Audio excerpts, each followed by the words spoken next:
And then I'm going to also try to get us onto Facebook now. What face these things to get going. Okay, now we're recording. So just want to welcome everybody to our first virtual home buying workshop. Very happy to have my dad here, who has taught the home buying classes now for over 22 years here in Ventura County, and done it ever since I was in high school. I remember you teaching on base quite a bit. You did that for a number of years, right, Dad? Yeah. Over at Magoo and Wainimi for many years, helped many sailors, helped many families in Ventura County and throughout the country with this class. Also, just want to thank everybody who just made the effort. Special shout out to Mike Cloud. I know he got at least 3 to 5 different people to sign up for this class. He had an awesome experience when he was, first starting the home buying process. So just want to give a thank you to Mike Cloud and everybody else who really pushed this out there, because we got a total of about 40, well, there's 24 currently on, but about 40 that registered for this event. So so we got some high expectations for an awesome workshop here, Dad. No pressure there. It's been a pleasure speaking with you. I'll talk to you later. Okay, sounds good. Oh, you're going to leave it on me, huh? No, hey, I want to thank all you folks for taking the time to hang out with us a little bit. Thank you, Brand, for setting this up. And like you said, this is our first crack at a virtual one, so we'll try to minimize the technical glitches and apologize in advance in case something does go screwy on it. But I think for the most part, we should have a pretty good session. So real quick about me, just so you know where I'm coming from, and might give some reference or at least a little bit of credibility to some of the things we're going to talk about. Been doing this for a while. Actually was contracted out by Pacific Oaks Credit Union to teach it for a couple of years back in the early 2000s. And that was after they had seen me teach at the base or heard about some stuff at the base. So they asked if I'd come out, kind of reciprocate some of that out to the veterans and some of the civilians out in town who didn't have access to the base. I said, sure. And it's one of the more fun things that we get to do from my perspective, especially as a broker now, is kind of teach this process, because it's something that, I think it's probably primordial that we all want to have our cave for our family to reside in, right? We want to have some kind of domicile that's ours. Renting is not a bad tool to a future, reality for you. It provides a service, and I don't begrudge any landlords, especially the ones that are doing a good job taking care of their tenants. But what a concept if everybody listening to this could someday be their own landlord, and there's no reason why you can't. But what tends to happen with a lot of us is we rationalize ways not to go forward, where you can have a why personality or a why not personality. And a lot of the folks who are thinking why need to be nudged a little bit gently forward. So why being, why do I want to buy in this market? Or why do I want to buy in this area? Why do I want to buy in the prices are out of sight? And that's a very introspective answer to that question. I can't tell you why. I can give you some benefits of purchasing, definitely. And there's always going to be a cost associated. Whenever you have a benefit, there's always a cost to it. So this really comes down to every person who's hearing this, who's going to pull the trigger at some point, is going to do a cost benefit analysis with their own family. And they're going to determine, hopefully, it's going to switch from why to why not. Why not go forward and make this endeavor that, I've been paying landlords forever? Why not be my own person in charge, burning my meat in my backyard on that grill, instead of burning my meat in somebody else's backyard in that grill, right? I want to burn meat, I want to burn it on my grounds. Well, let's get you in a good spot where you can burn some meat on your grounds. It's not just hot dogs. You're going to burn some decent meat. And there's a method to that. So we're going to talk about the method. We're going to talk about the mindset, because it really is a mindset, as you can kind of get a feel for where I'm going with some of this. We're going to talk about the process as a whole, because what tends to happen from my experience is people get on this emotional roller coaster when they think about buying a home. And that's extremely normal, very rational thought to get excited. But if you get excited to the point you make an irrational decision based a lot of times on good intentions, meaning in the Navy, we call them sea lawyers. And somebody's chirping in my ear telling me I need to do this because otherwise there's something bad going to happen. Somebody's chirping in this ear telling me to do that. Otherwise something else will happen. People chirp all the time in our lives for good intentions and sometimes can have a bad effect. Perfect example. You need to buy because interest rates are historically low. I know you've heard that one. You need to buy because the prices are going to go out of sight at some point. You've probably heard that one. When really what we should be doing to ourselves is, when can I buy, when should I buy, and how much should I buy? And that's going to come up, so I'm jumping a little bit ahead. But the real thought to go forward from right now, the rest of this little workshop, is how we see things, one, that we can control, and two, that's going to benefit me for my short term and my long term duration, okay? That's why we want to be careful of the emotional roller coaster that comes down and we flatten out. We found out we reacted into a bad situation, and that's how you got 10.5 to 11 million foreclosures from 06 to 14. People got on that emotional roller coaster and they took interest-only loans. They took adjustable rate mortgages that were completely off the charts, right? A lot of good intentions. I want to keep this positive. I'm not going to point a finger at anybody in the industry. But a lot of good intentions went south for a lot of really, really good people who were never going to pay those homes off. And now some of those people, they completely recover and they're in a good spot. But there's a good majority of them who were terrified and put their toes back in the water, so to speak, because they got hammered the last time they did it.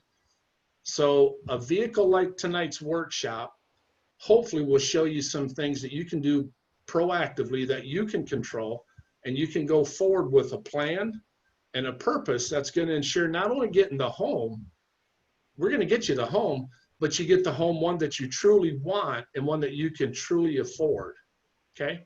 So we're going to talk about a lot of stuff coming up. If you have questions, please shoot them into the chat box. We're going to do a Q&A after this. And Brandon has a great idea. I think we may even do part 2 tonight and then part 2 again tomorrow for those who can't stay tonight. You want to talk about that real quick, Bud, and then I'll pick up. No, great overview, great intro. So again, split up into 2 parts here. We got today's going to be for the first day, talking a lot about the mindset, about the preparation, the things that my dad just spoke about. Going into the second day, we're going to get more into the transactional piece of it, what it takes in terms of understanding the market, how to negotiate the contract, how you're protected by the contract, the time frames, many more of the details of what to expect with that. So that's supposed to be for the second day. I had a few people email me that they won't be able to make it tomorrow. So my dad and I had spoke before this, and what we've decided to do is we're going to do the hour session here, do the Q&A to follow directly after that. That'll be 15 to 30 minutes, question and answer. Take a little quick break and then hop back on for the final hour. For anybody who wants to just knock it all out today, just shoot, just if you can, and we can do another poll in a little bit, just saying if you want to finish it all today or if you plan to come on back tomorrow. So we know as long as we got one person, we'll do it for that final hour again today. We still are going to do it tomorrow. So, don't want you to think that we're not going to keep it in these hour sessions. And we did that because we know it's a lot of information.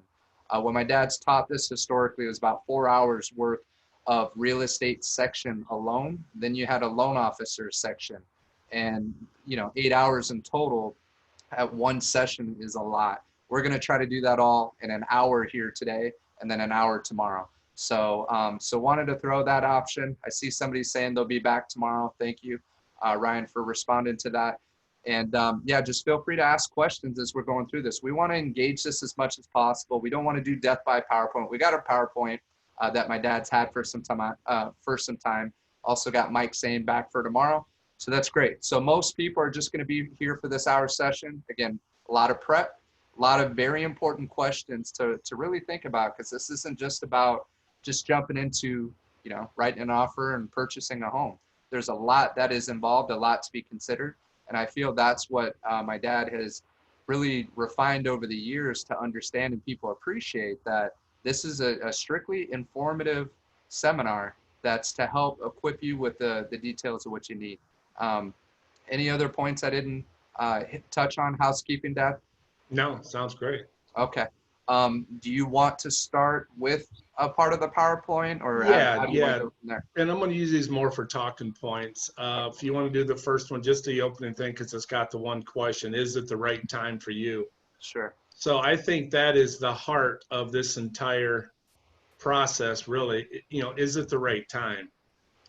When we look at everything we do, for the most part, life is based on timing. But just try to imagine the largest financial commitment you're ever going to make in your home, how essential that is that you do it during the right time frame, right?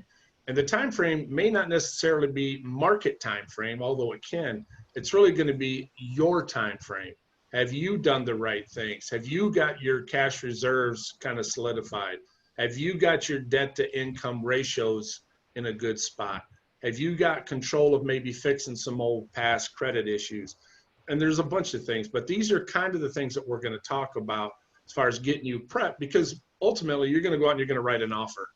And we want to present the strongest package we can when we write that offer, especially when you consider the fact that we're probably going to be in a multiple offer situation. And the single best thing you can do is give it your best shot and negotiate hard on that house and hope we can make it come through. If not, then we'll talk about that too. There's other things we can go forward with and looking at the next house and so forth. So the three biggest questions right now with coronavirus, and you can take it off this after just a second, buddy. We'll go back to the live shot, is when do I buy, how do I buy, and how much do I buy? And that's really it in a nutshell, right? When do I buy? My answer to that's really simple. You need to do a self-assessment, an honest to goodness self-assessment on when you're actually ready to pull the trigger, right? The last thing we want you to do is get into a home and then find out you bought at a bad time. It's not as difficult as it might seem, because again, if we don't focus on interest rates and we don't focus on prices, and again, I don't want you to discount them completely. We do have to be aware of them, obviously, because that's part of our whole puzzle. But we shouldn't buy just because interest rates are low. Not if you're not ready for it. Can I go back to the camera? Yep. Because here's the thing I really want you to understand is the sales price is the sales price. Sales price is the big 800-pound gorilla in the room. Well, that gorilla goes away. It just fades off. But you know what comes at you is the payment. Here comes the payment. Now, if we do our jobs right, and everybody involved between the agents, the brokers, the lenders, you as a buyer, and you have a big job in this. If you do it right, you're going to take this payment in stride. So here's what you can expect. Congratulations, Mr. Smith. You got your house. I'm on that emotional high, that roller coaster still at the top of the hill. And then you're going to start moving in, and then you're going to start coming down on the roller coaster. And then reality is going to start sitting in when you need to put some new carpet in, or you find there's a leak you didn't know about, or all the little things, which is okay. This is going to happen. Nothing to be alarmed about. But you're going to come down. It's going to plateau. Here comes your first payment. Not a problem. You're going to go through another 4 weeks of living and learning the house. Another payment comes. No biggie. I can handle it. Well, as we go on, all of a sudden, oh, your transmission's leaking. Got a payment for you. It's that time of the month. I can handle that. I got a little bit of reserves. We're okay. And then, life happens. Oh, you're pregnant. Congratulations, Mr. Jones. Oh, twins. Quite the man. Congratulations, really, Mr. Jones. Can't help but think you got a lot of good stuff going on. And here comes another payment. Oh, it's Christmas time. Still got a payment. January comes a payment, and it's post-credit card time after the holidays. My point is I can do this 360 times. Your roller coaster is already on its track, and you are now a proud homeowner. And I don't say this to scare anybody from buying a home. I say it because I've seen way too many foreclosures. I've seen way too many short sales. I've seen way too many people get into distressed situations where they can't sleep at night because they jump too hard, too fast, too far for the wrong reasons. Okay? because the rates were great, the prices were doing whatever, but we didn't have our stuff locked on point. So my offer to you is the very first thing when you start this process is learn how not to react and learn how to plan, starting with your own self-assessment. I used to teach a consumer awareness class at the base when I shut down my first company. I went over there. And one of the biggest things I had to get on a day-to-day basis with my counseling was just the average family dealing with day-to-day credit cards and grocery bills that are skyrocketing and gas going to $4 or $5 a gallon or whatever it was. All these things hit you, but your pay is staying relatively in check. So how do we adjust for that? I mean, how do we actually deal with that to the point we're going to buy a house that's $500,000? Very doable, but it takes some honest to goodness introspective on sacrifice to start with. Think to yourself how many Starbucks you get a week, right? How does that add up? Think to yourself how many times you get to take your car down and get it detailed, or the hair dye. Now, I haven't dyed hair in a while, so I'm cool with the hair products. Not going to cost me any money. Train of thought. There's a bad joke there somewhere, but I'm going to let it go. Real quick, Dad. Yeah. Okay, so we got a question. Daniel asked just a bit ago. You touched on foreclosures, right? And I know in the more in-depth homebuyer workshop, you talk about the differences between foreclosure, short sale. His question is, I've seen a few homes in my area foreclosed. Does that mean I would have to pay the remaining amount to the bank? That's a great question. There's a lot of common misconceptions with foreclosures. No, it doesn't mean you do or that you don't. Every house is going to have a different kind of attachment to it based on what type of note was held originally, what the bank took to get that away from the former owner, and what they're trying to get back for their investment. So some of it goes back, does the bank own the property or do investors own the property? And if so, what are the investors willing to take? The one thing with foreclosures I would throw out there, well, there's a few things actually, we'll jump on some of that now, is again, kind of do your homework, take a look at what you can get access to. You can find out some of the liens that are attached to that property. If you think about it, if they didn't pay their mortgage, they probably didn't pay their property taxes. Good chance property taxes are in default. There could be HOA liens on it. There could be a bunch of different things on it, mechanics liens and a variety of things. So it really comes down to the handler for that property with whatever institution is holding that property, what their criteria is to get it off the books. So typically when they first get it in, they're going to try to recoup as much as they can. The longer the market does this, if inventory starts backing up or if inventory stays thin, that's going to help dictate how they're going to proceed with their foreclosure. If you look at actual auctions that might take place with a foreclosure, you can do a couple different things. Auctions can be online. That seems to be the flavor of the day, a lot of folks, because it's easy to virtually go do this stuff. And all I would offer that is just keep in mind, most of them, like auction.com, if you have, first of all, the winning bid, then you have the privilege of paying a 5% premium on top of that winning bid, right? They're going to get you for 5% on the vast majority of these auction houses. That's their fee that they think they can tack on, and an eager, aggressive investor is willing to pay it. So that's one of the things you want to look at with auctions.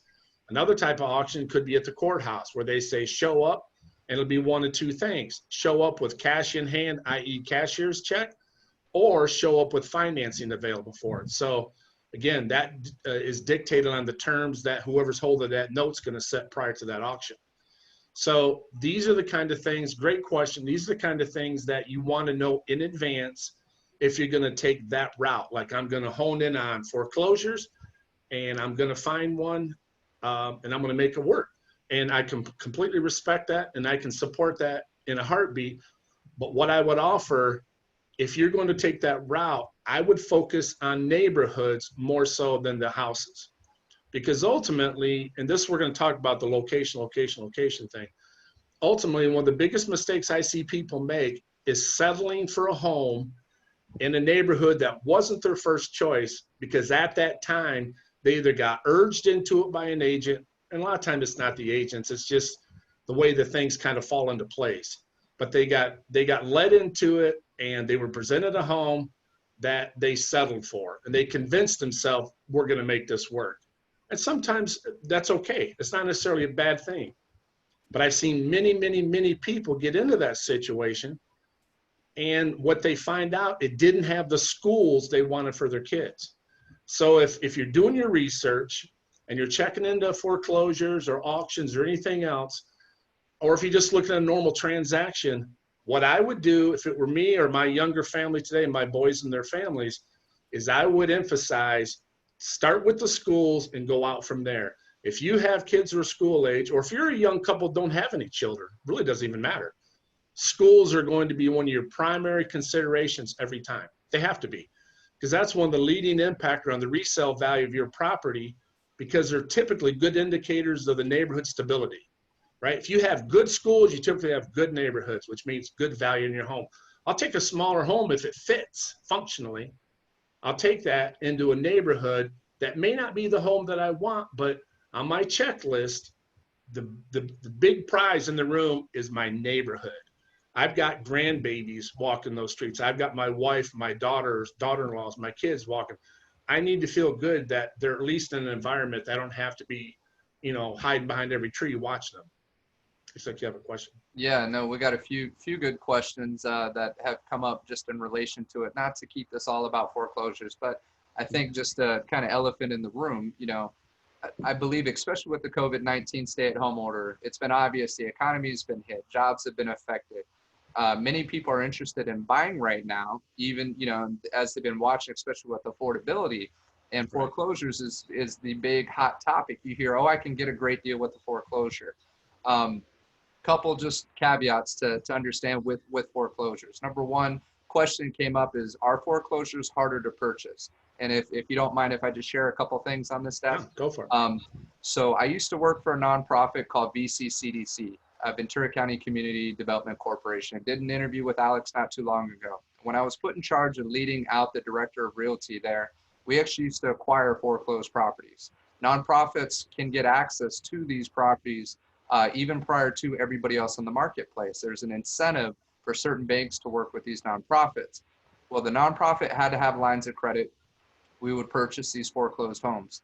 So we would go through things. Another person asked, do you get that information through a realtor?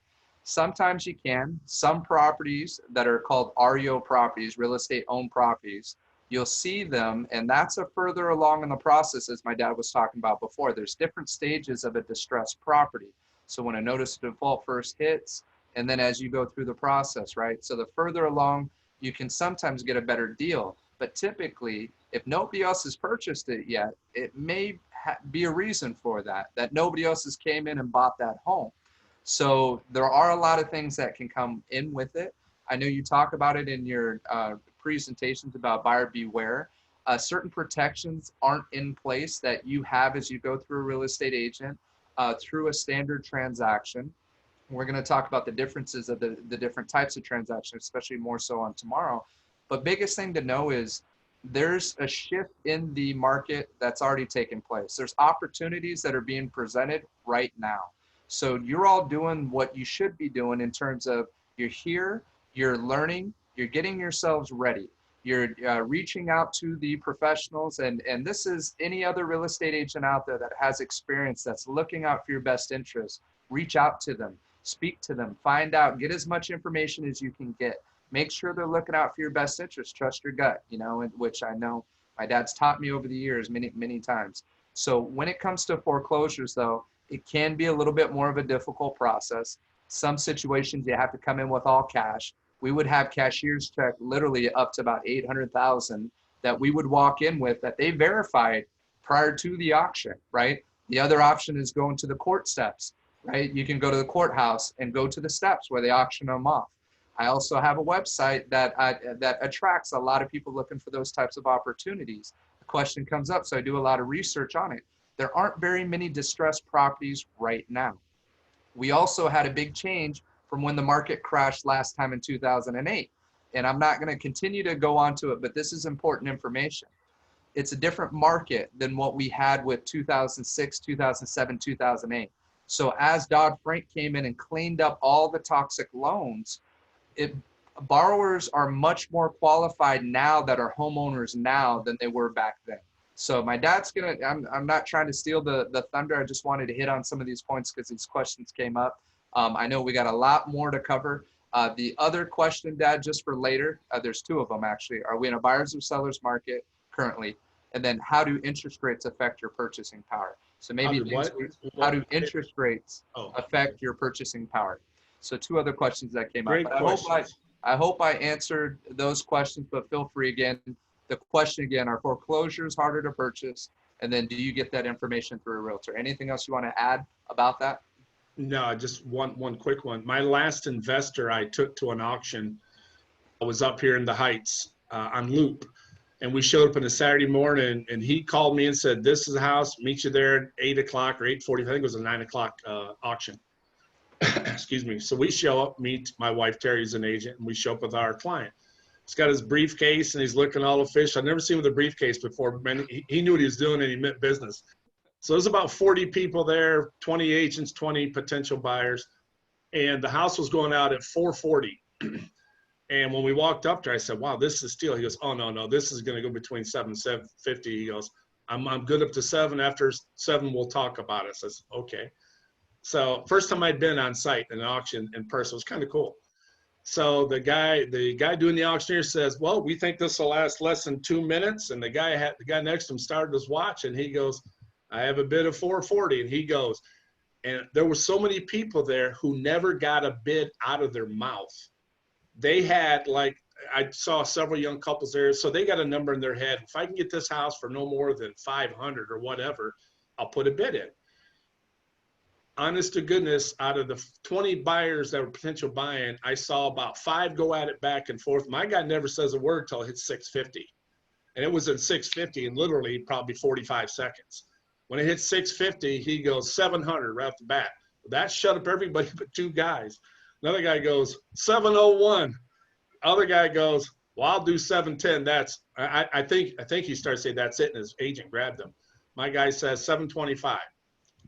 Do I hear 730? Do I hear this, that? He ended up getting it for 725. The reason I shared that particular story was a lot of folks had done the research. Some didn't do their research. They showed up with their financial portfolio ready to go, and it went right past them. So the lender and the investor who's in charge of that, they already know what they can take for a minimum bid. If it doesn't hit the minimum bid, they just take it back with them. They go do it another day. So they did this one low to generate all this activity, knowing there's no way that they're going to take 440 this house. They wouldn't take 540 for the house, probably wouldn't take 640. But they started low to get the energy there, to get you there. And the part that was kind of a little bit I wouldn't say disappointed, but it made note with me was all the people that walked there with their head down who didn't even get to open their mouth for a bid. The bids went past their numbers so fast they didn't get a shot at it.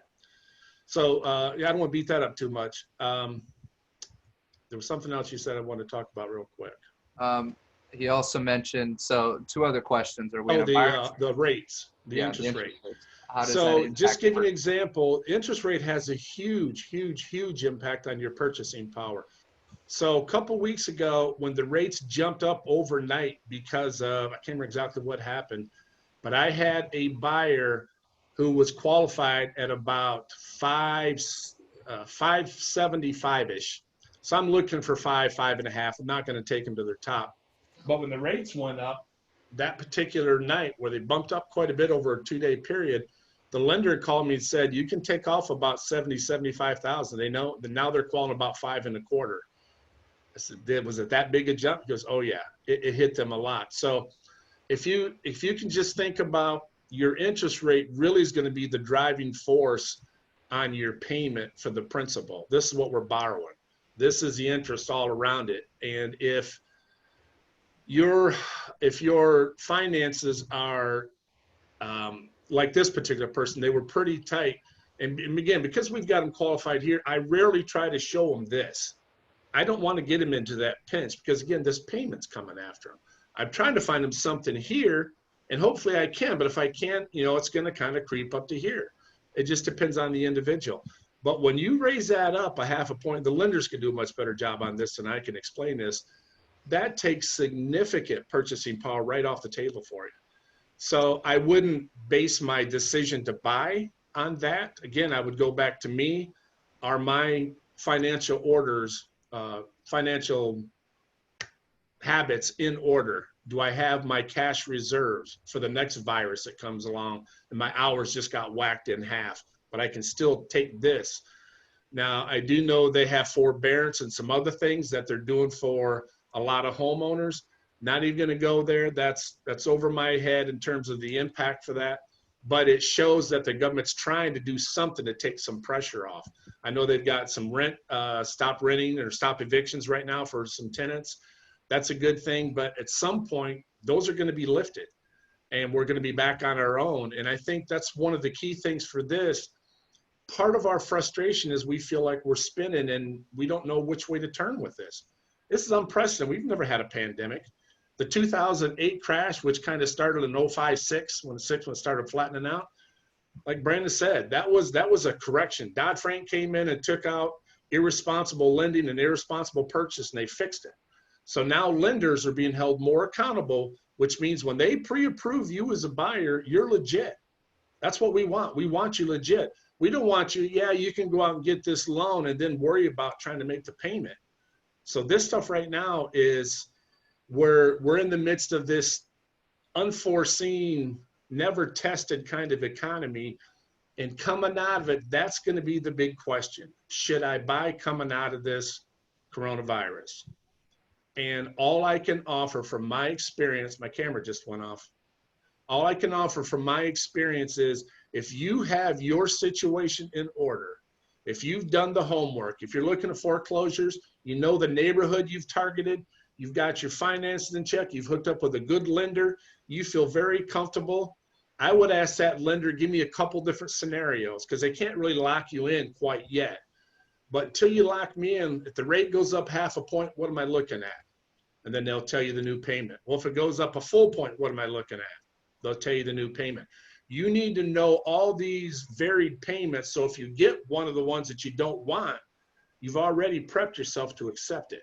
Can you see me okay?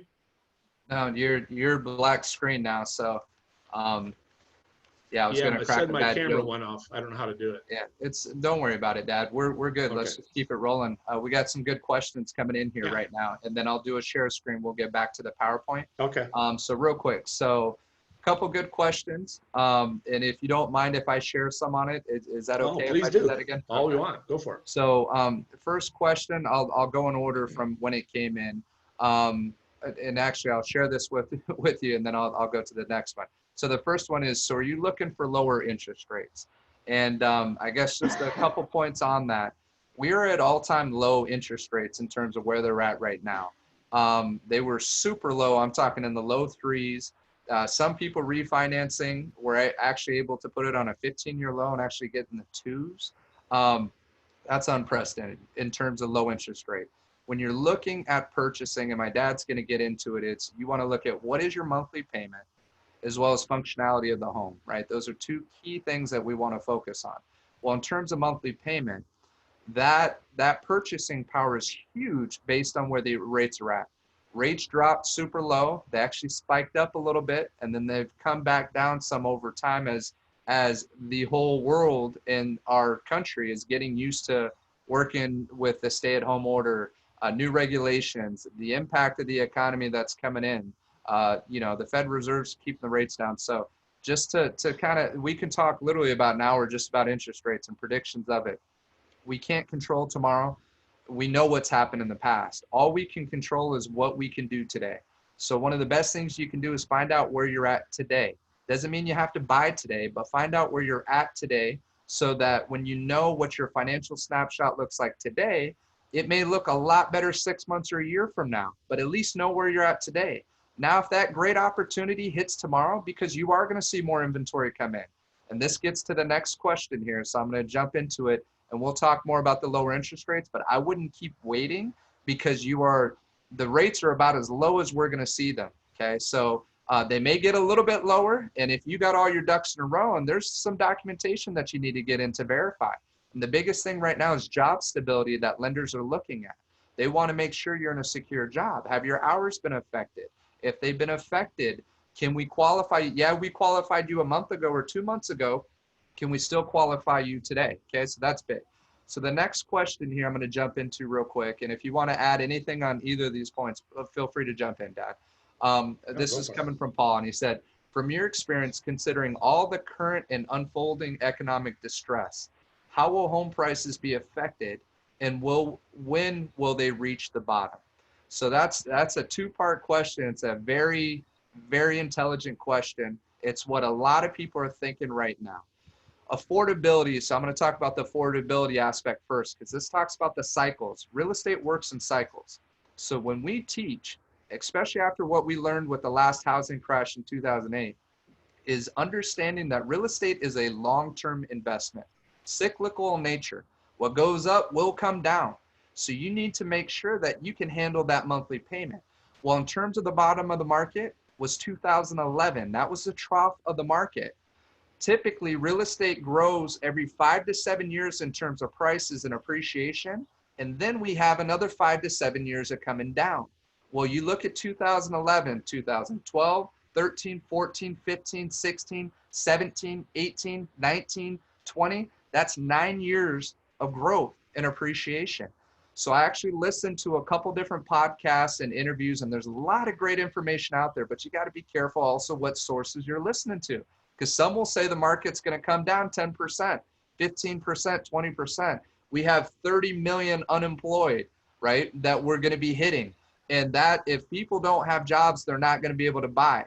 Well, in terms of the stages, in terms of the stages of what happens of you know, where we're at in the market and the cycle, we've had growth now for 9 years.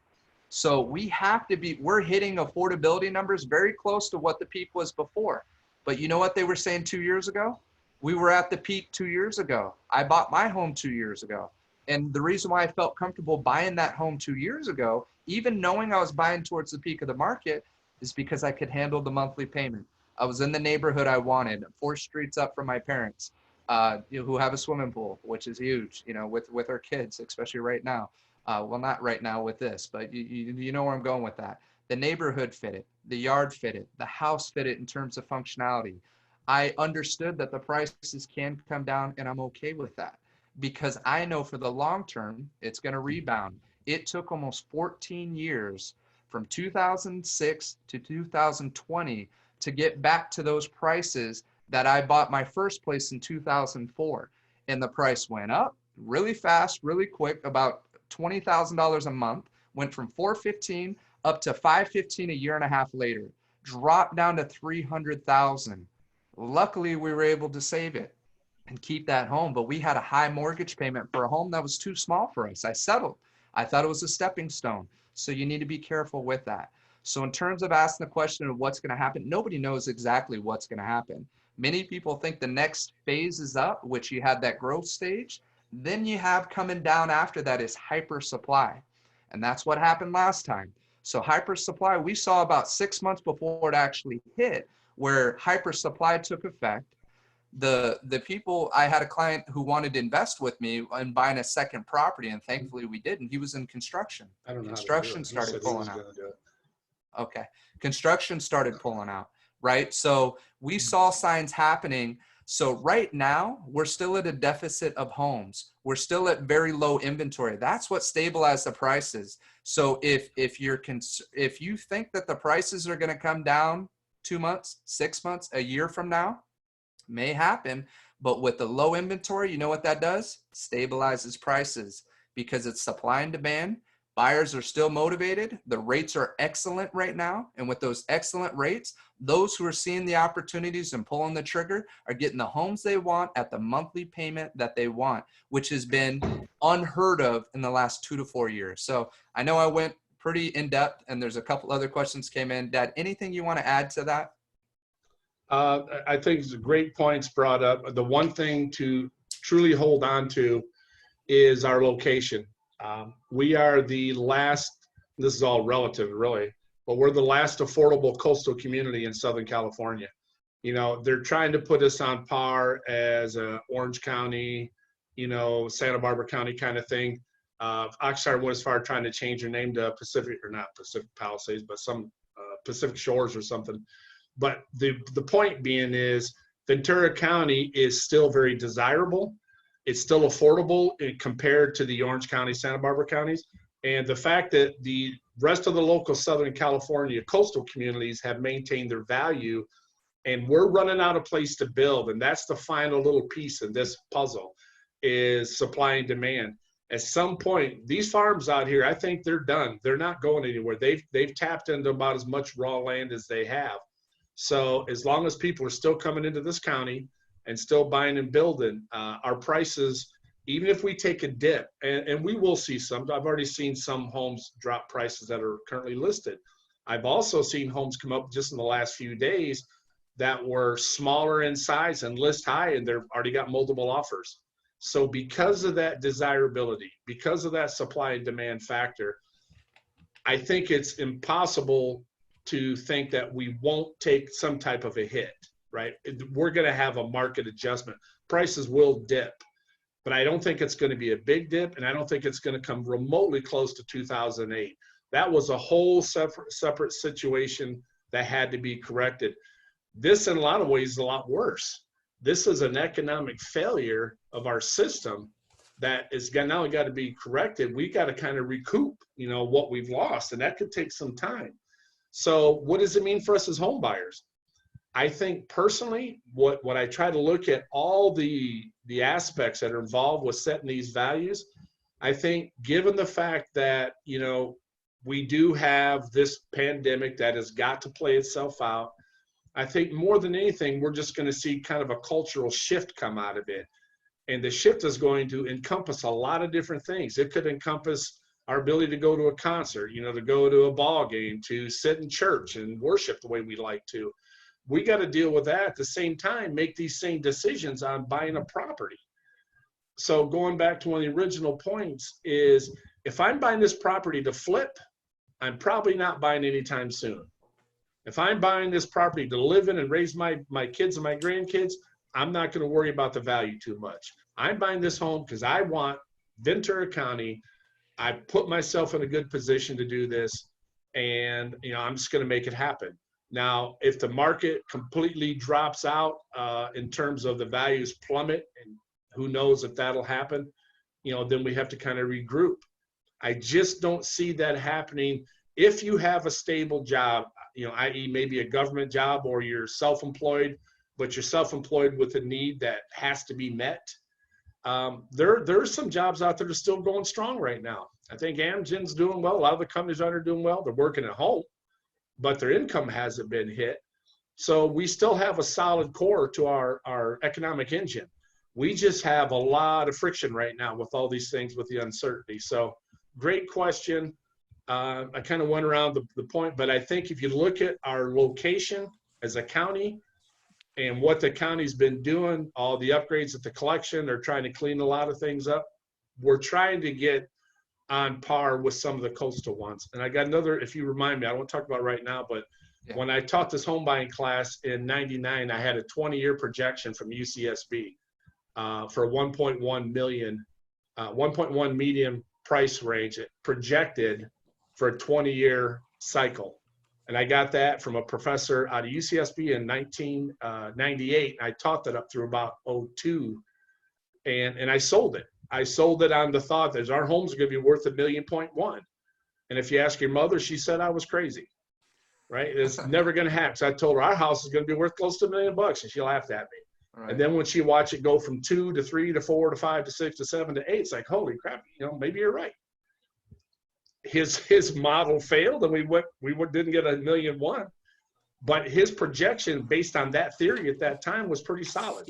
What he was really trying to say is the growth component with our proximity to the ocean is going to drive prices up. That's what he was saying. Well, Dad, and guess what? Today, the average, the median for March 2020 for Ventura County, as everybody thinks, you know, that the prices have slipped. It's been an 8.5% month over month increase in average price. 705, 705,000 is the median.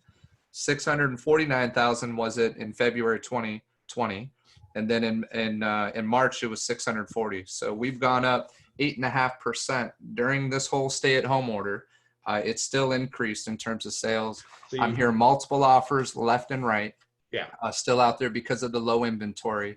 There are some homes that are still sitting a little bit longer, but there's many others that are priced well, that look well, that are moving very quickly. So preparation is key. We have a bunch of questions popping up. So can you fix this video? I'm gonna hit stop video. I don't know what that means. Your video is still not showing on here, Dad. I'm gonna hit stop video and see what that does. Well, stop will, you can try it. Will that take me out? No, you're still gonna be good. Just don't cut out. Okay. There you go. And then there's an arrow next to it. So just getting real quick, Dad, if you want, let's wrap up because we got another 10 minutes. A long way to go. Yeah, we got 10 minutes left before we hit the Q&A. I'm going to save these questions for a Q&A session. A great discussion, though. Very important, especially. Yeah, we still got some things I really want to hit before that, though. Absolutely. Well, let's do that. Okay. So I'm going to go to the share screen. Which page would you like me to jump onto? Let's go to top. Let's start with 6. Okay. Screen 6. Screen 6, and of course now this thing's not up. I apologize. Well, let me read off. So the question real quick: what is hyper supply? I mentioned that earlier. Hyper supply just means that everybody feels they missed the peak of the market in terms of selling their home, so they hurry up and try to put their house on the market. And if they do that, there's a lot more inventory, a lot more for buyers to choose from, and then gives buyers much more leverage in terms of negotiating. That's the hyper supply stage. That's when we should start seeing it come down again. A few other ones here too. But yeah, your PowerPoint isn't there anymore. So let me pull that up for you. Okay. While we're doing that, so some of the things we want to discuss tonight, definitely get into tomorrow. You know, we want to show how to pick the right lender. You know, because lenders really kind of set the tone for so much of this. How to pick the right agent. You do want to do with, go with some intuitiveness. Your intuition goes a long ways with your realtors.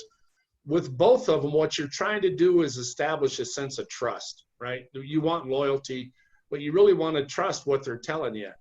And when you factor in the thought of a $500,000, $600,000, $400,000 commitment, I think it's imperative.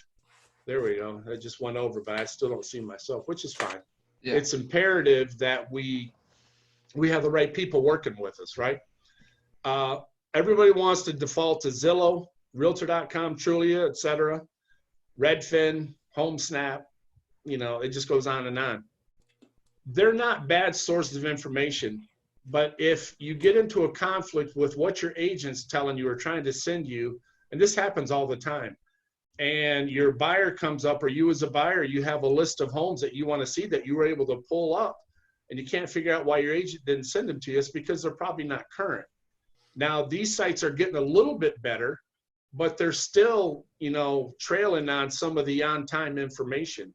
And if you've done all the right things, if you've gotten yourself ready to pull the trigger, the last thing you want to do is find out about a great property after it's already off the market.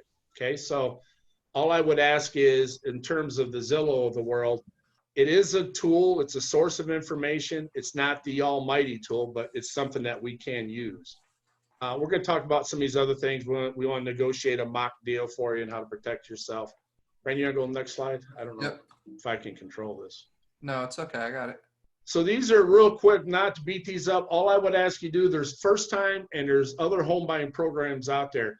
Now, a lot of first-time programs, you don't have to be, it's your first purchase.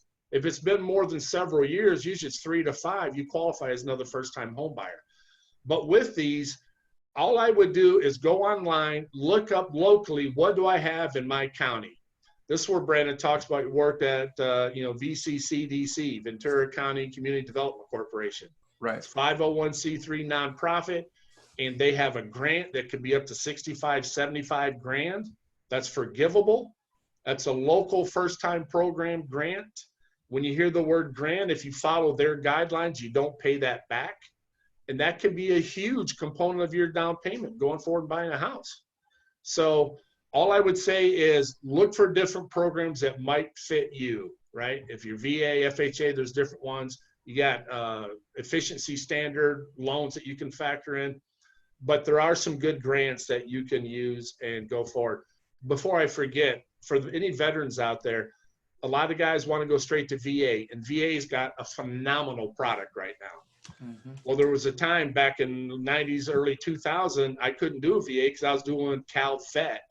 CalVet is a state-funded program that's paid for by bonds that the state are selling, and it's got a VA label on it, but it's a state-funded program. The reason it was significant, they had loan rates at 6.65. At the exact same time, VA was doing theirs at 7.75. And that 7.75 at that time was the best going rate out there, except for the CalVet loan. So I throw that caveat out there is, again, do research, find out what your options might be. Really talk to your lenders and see what can you offer me that I might not be aware of. I mean, I don't even know what to ask sometimes because there's so much information that's coming at you. You kind of have to know some of these questions and how to go forward. You have to know there's something to ask about. You know, I know folks don't even know about the CalVet program. Next slide. Okay. But look online for your local, state, and county-driven programs. The biggest thing on this slide I really want to talk about, we've already talked about some of that stuff. You know, HDTV's phenomenal resource. Use it. Get some ideas. It is a tool. The biggest thing on here for you, in my opinion, start living like a homeowner. So what that means, if you're currently paying a rent of $2,000, just use this because this is simple math, and you find out you want to buy a home, remember we talked about the payment, right? Not the sales price. And your new payment, your lender's telling you is going to be about $3,000, right? You're currently paying $2,000. But your future mortgage is going to be $3,000 plus or minus $1 or $2. In my opinion, one of the single best things you can do right now is next month when you pay your rent, take out an extra $1,000 and put it aside. Now that's going to sound like lunacy to some of us, but what it really is showing us, am I ready for a $3,000 a month payment? And I would offer you do that the following month and the following month. I think you need to do that 3 to 6 months.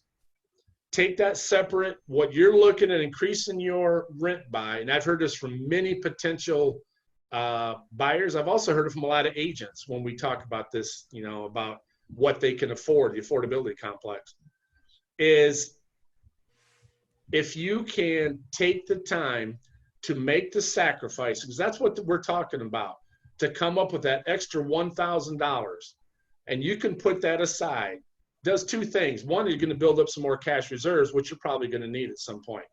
But the more important thing is now you have adjusted your lifestyle to be a homeowner. You're no longer renting. You are actually got the money put aside to be making a mortgage payment. Okay.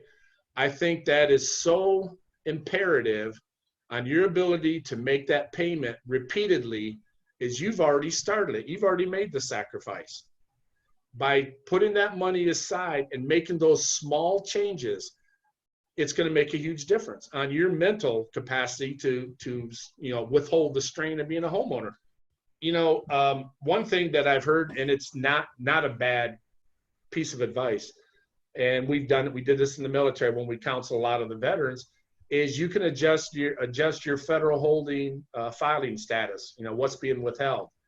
So if you're married and filing 2, you can do married and file 5, 6, 7, whatever the number is. That's not your children. That's a filing status. So it'll take your check and it'll expand your check every 2 weeks by X amount of dollars. My problem with that is if you need that extra amount just to qualify, then you might not be in a great spot to make this effective for you.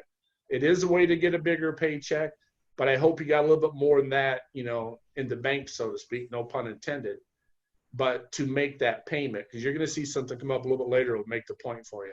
And bottom line is, you know, how bad do you want this? That's the question I used to ask my sailors when I would teach them how to advance is how bad do you want that stripe? How bad do you want this house? Are you willing to make some key sacrifices and do the homework? That's what it really is. It's about doing homework. Next page, bud.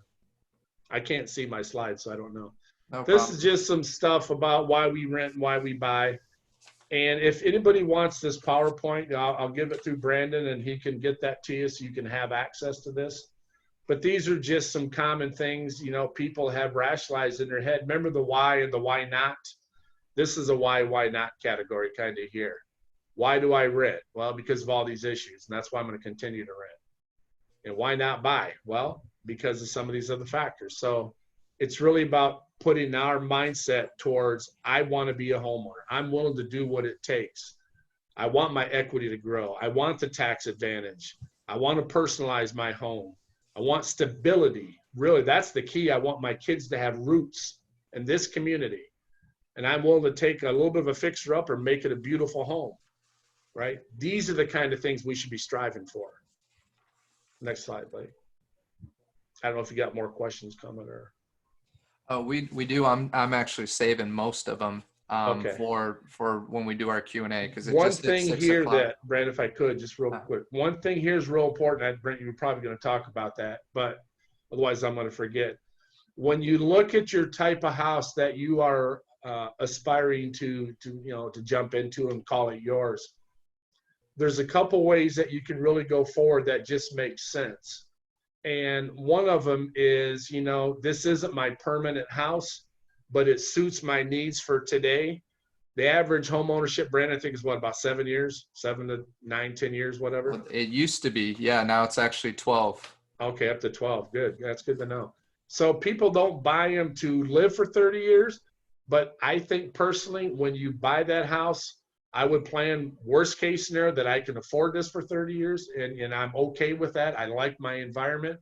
But a lot of people use it as, I'm buying my condo to get maybe my townhouse, or I'm buying my townhouse to get my single family home or whatever. Excuse me. I would take a look at these different areas and think what's most important. And the one that always comes to mind with me is new construction. Because, you know, it's like that new car smell, and there's nothing better than hopping in a brand new house.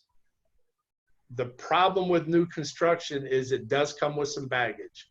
You can have Melrose, which is an additional tax. It's a bond assessment that's levied against the developers who turn around and give it to you. So it's a pretty hefty tax over at the collections. They've got them. There's some over by the beach off of Port Huenemi's got them. I don't know if it's Mandalay, but one of them over there's got Melrose. They're all over in some of the newer constructions. And it's just an added tax that you may really not want to pay, because that's several $1,000s. But what I personally like, because newer homes tend to have smaller yards, they tend to have smaller bedrooms for the children, they tend to have larger master suites, which I never understood why you give the parents the big room and you got the kids bouncing off the walls. The older homes, though, tend to have bigger yards. You tend to find more ranch, single story homes. It's hard to find a brand new home that's single story. There's some out there, but they're few and far between. But you can take an older home and gut it, right? You can gut it and remodel it. And when you walk inside, it feels like it's, less than 10, 15, 20 years old. So take a look at what fits your needs. But again, go back to the neighborhood. What's in your neighborhood? If it's all new development, it's all new development. But if there's a series of older homes there and everybody around you is living in a house that was built in 1962, we're selling the house right now on Edgemont's built in 62. The original owners just passed away, lived in it for basically almost 60 years. That house is solid. Been through 60 years worth of earthquakes. You just got to go in there and clean it up a little bit, and you got a nice, sustained home. The newer ones, they're nice, but, they haven't really proven themselves yet. Something you want to say? I keep going on this, but. Yeah, no, it's all great points. I guess some of the key things in terms of knowing the difference, and one of the questions actually came up about a condo. So I'll bring the question up. We have a few other slides here, but we can push that into the second one because we got some great questions and we had some great engagement. Okay. But I also wanted you to get a few more of these points in. The question is, and I'm going to touch on the difference between a condo and a single family dwelling, as well as the new construction. So with new construction, my dad mentioned River Park, right? Just a quick kind of rule of thumb, and don't quote me on this, but this is the easiest way for me to just know, because you'll see a lot of beautiful homes at River Park at $430,000. And you think, okay, I'm pre-approved for $430,000. I can go buy one of those homes. Once you add Melrose, once you add the property taxes, once you add the HOAs, which some of them have multiple HOAs. Also, I've sold quite a few of the homes over there, not only represented on the buying side, but also on the listing side. When you go to sell that property, you're going to be paying out about $1,200 in HOA doc transfer fees, because there's 3 different HOAs, and on average, you're spending $400 to $600 per HOA. Add that all up, it's almost $1,200 that you have to pay, right? So these are things most buyers don't know as they're looking over there, because they're looking at the shiny object. They're seeing a lot of house for the price, but the bigger point is to know that you're off by almost about $100,000 if you were buying a property there versus a detached single family dwelling out in town. At 530 would be similar to a 430 River Park with Melrose, with HOA, with everything else. If you qualify for that 430 there, that's almost a 530 qualification out in town. Now, it's not exact, but that's a good rough estimate. I always say about 100,000. So there's some key little things that you can know to really figure it out. And more importantly, when you get your qualification, your pre-qual or your pre-approval, which is even better, it's further in the process. Once you get that, you want to ask them, okay, is this for a detached home, a single family dwelling? That just means a property with no HOAs, just a property usually with no walls attached to anybody else. And that's typically what's desirable. That's what people are looking for. But it's a higher price point, right? At 530. Well, it's the same for the River Park. You're at 430 for the exact same monthly payment amount. So just things to kind of keep in mind there. I would always say you're adding almost $900 a month on your payment between the HOAs and the Melrose. Now, if you take out your regular property taxes, which you have that for all your homes as well, it's PITI, principal, interest, taxes, insurance. It's about an additional $600 a month for the HOAs with the Melrose. Basically tack that onto whatever your monthly payment came out to. So that's just a quick thing to know. The other thing with condos, you got to know if you're a VA or an FHA loan, you need to know what type of loan you're qualified on. Because if you're a VA or FHA, you have to make sure that the complex, if it's a condo, is approved for that FHA or the VA loan. So the other question that came up is something about VA. I remember seeing it. Okay, final question. What's the difference of a VA loan and a loan I would ask from the bank? Do you want to hit on that real quick, Dad? Yeah, the VA, first of all, doesn't give you the money. You're going to have a certificate of eligibility, which basically just says that to the investors, you're coming in with possibly no money down, no closing costs, but there's still some skin in the game through that certificate of eligibility. So if the loan defaults, the investor can go to the VA and get some of that recouped back. So the VA, at a point in time, wasn't necessarily negative, but there was so much misinformation about VA loans, VA appraisals, the home habitability kind of a test. It scared a lot of listing agents and sellers away from taking VA offers. And I had a heck of a struggle for many years getting people to write VA loans.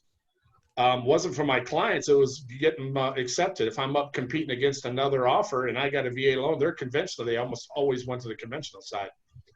Now, what's interesting, it's actually going to flip a little bit because of the stability of the veterans, especially if they're active duty, if they're DOD working over at the base, they may be looked at more desirable from a listing side versus a conventional because of the verification of employment component of the pre-approval and the final underwriting approval process.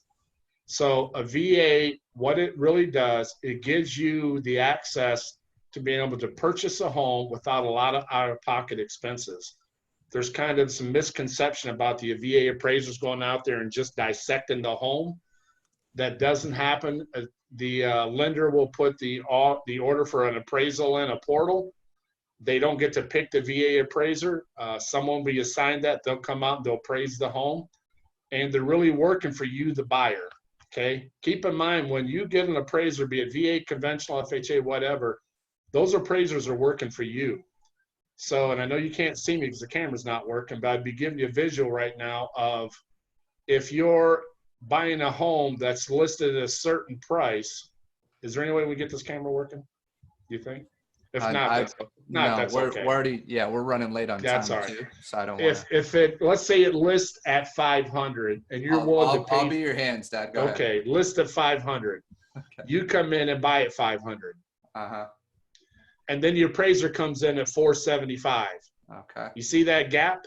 Yep. That gap does one of a couple things. One, it lets you renegotiate, which is what we're going to seriously try to do, meaning, seller, please come down 25,000. So we bring that one down. Sometimes they don't want to do that. Sometimes they want you to pay the difference. And this is where we shake our head. No, we don't want you to pay the difference.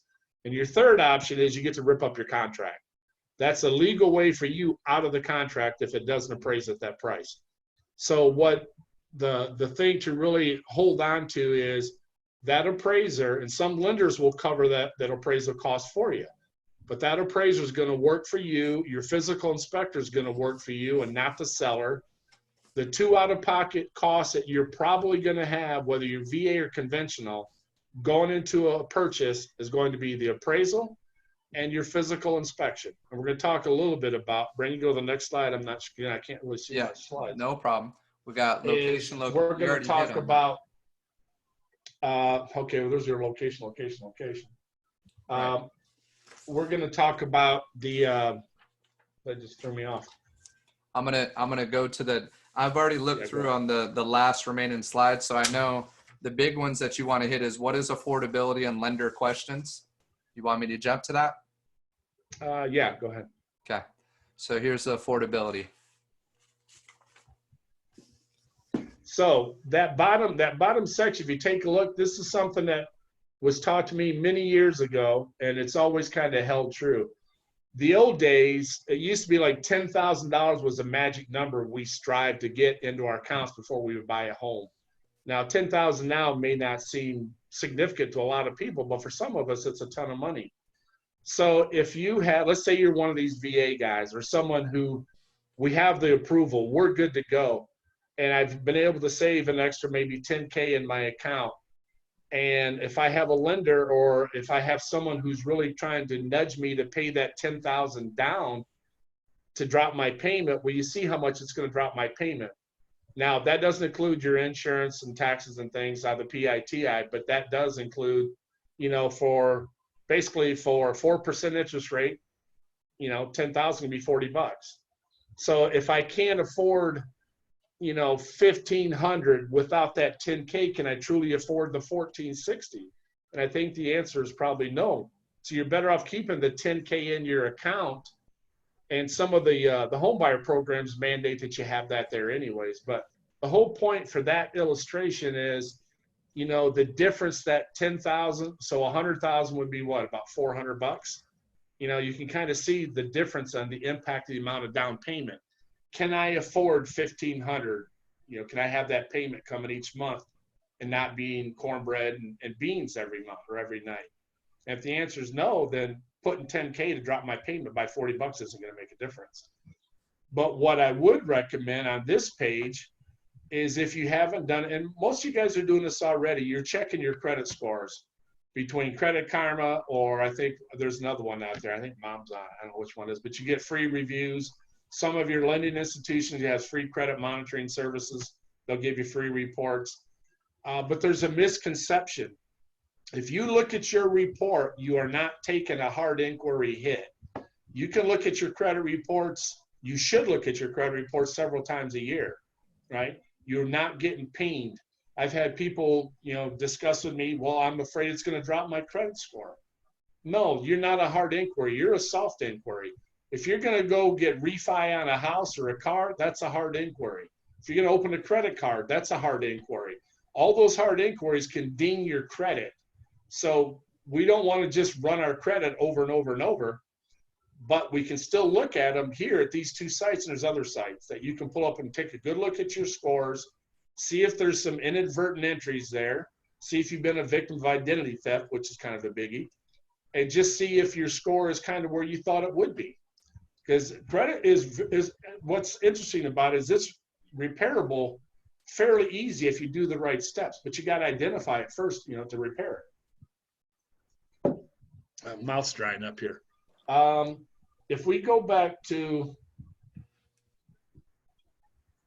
any questions, I know you got a bunch of them there. Yeah, no, we do, and I can Okay. touch into some of them really quickly. Just some few things on the affordability. It is good to check yourself. I also think it's very important for many people, and some will say really quickly, "Oh, you got to go talk to a loan officer." Just make sure that you speak to somebody who's got the experience, who has the reputation. Word of mouth is a great way to find out who a good loan officer is. We have a few that are actually on this Zoom webinar as well. So if you have some questions, you can ask them when we do our Q&A session and open it up, where you actually able to ask questions directly. But that's always a great place to start. I know I've worked with a couple that they have their own credit analyzers. So once they check out your credit report, they'll help you, give you advice in terms of what you need to do to clean it up. They'll also tell you, okay, hey, if you pay this card down, this is the one you want to start with. You're going to go up X amount of points, and that's where we need you to be so that you're ready to go. So a lot of times people are fearful because, oh, my credit's not where it needs to be. It's okay. Get in there, get that first step, take that Band-Aid off, and let's start coming up with a plan now, okay? Not everybody's in the most perfect situation, but what I've come to find out is most people, if you have 4 boxes to check, job stability, right? I've been working the same job for the last 10, 12 years. That's huge. So that's a big box you got in your favor. Now you got, okay, credit. Well, credit's not the greatest, but I'm decent. The last time I checked, I was able to get a car. Then you have, okay, where's my debt situation at? Well, I don't have much debt other than that car that I got, but that's a monthly payment. We're not looking at the total debt. We're looking at what is your monthly payment. They're looking at debt to income ratio. Then finally, income is a big one. What is your income versus your debt, right? So these are factors that they're going to look at, and they're going to check to see how strong you are and where you're at today. And then even if you're not as strong as you want to be and you can't qualify for the amount that you want today, but we come up with a game plan for 3 months, 6 months, a year out, but you're starting the right way, not trying to do it all online on your own. And that's the biggest mistake that I see that costs people opportunities, because you don't know when that perfect opportunity is going to come available, but you have to be prepared. So that's the biggest thing I wanted to add on that. Another question was, what are the best down payment assistant programs? My dad hit on it. There's an array of different down payment assistance programs.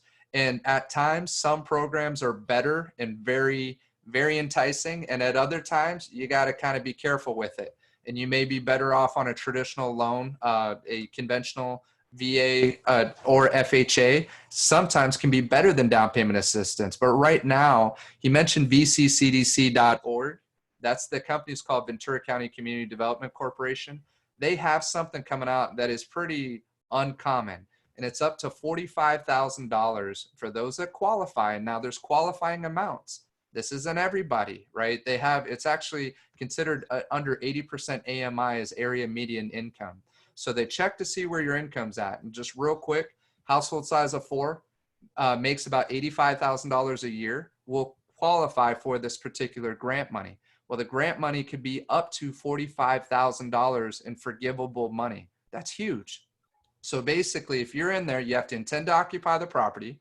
It's for your first purchase, but some people who haven't lived in there for more than 3 years ago. So if you owned a home 7 years ago and you lost it, or you sold it, or whatever the case is, but in the last 3 years you've rented, you qualify again for the first time buyer program. The other thing is a divorce or a separation, but you need to see finalized paperwork. Now, if you qualify for this assistance, every year that you're in that home, 20% drops off. If you only live in it for 2 years and then you have to move for whatever the reason is, and you have to go to sell it, there's still another 40% of that 40,000 will drop off, but you still have 60% that you need to pay off when you go to sell the home. Now, the good thing about this particular program is you can buy anywhere in Ventura County, LA County, Santa Barbara County, I believe even Kern County, but I know for sure Ventura, LA, and Santa Barbara County. So, and it doesn't require that you have to sell it to another person who is under that 80% AMI, which allows you that equity growth potential. So that's big. So just some things out there. I wish I could have took advantage of it. I didn't know about it until I was in the business for about 10 years, but it's based on your household size and income. So if you're a household size of 1, and don't quote me on this, ballpark, you're going to be around 50 to 60 cap. Well, for many, for some people that's great and that fits their current circumstances, and they can take advantage of that. For many people who are above that, they may not be able to qualify for that program. And the positive flip side I can say is the more income that you have and you're well over that, you're going to have a higher qualifying purchasing power, which is going to give you more of the home that you're looking for. So just things to kind of research, look into. Don't want to spend too much, but that was the question. So I wanted to make sure I answered it. Again, bccdc.org. And it doesn't just have to be through that nonprofit.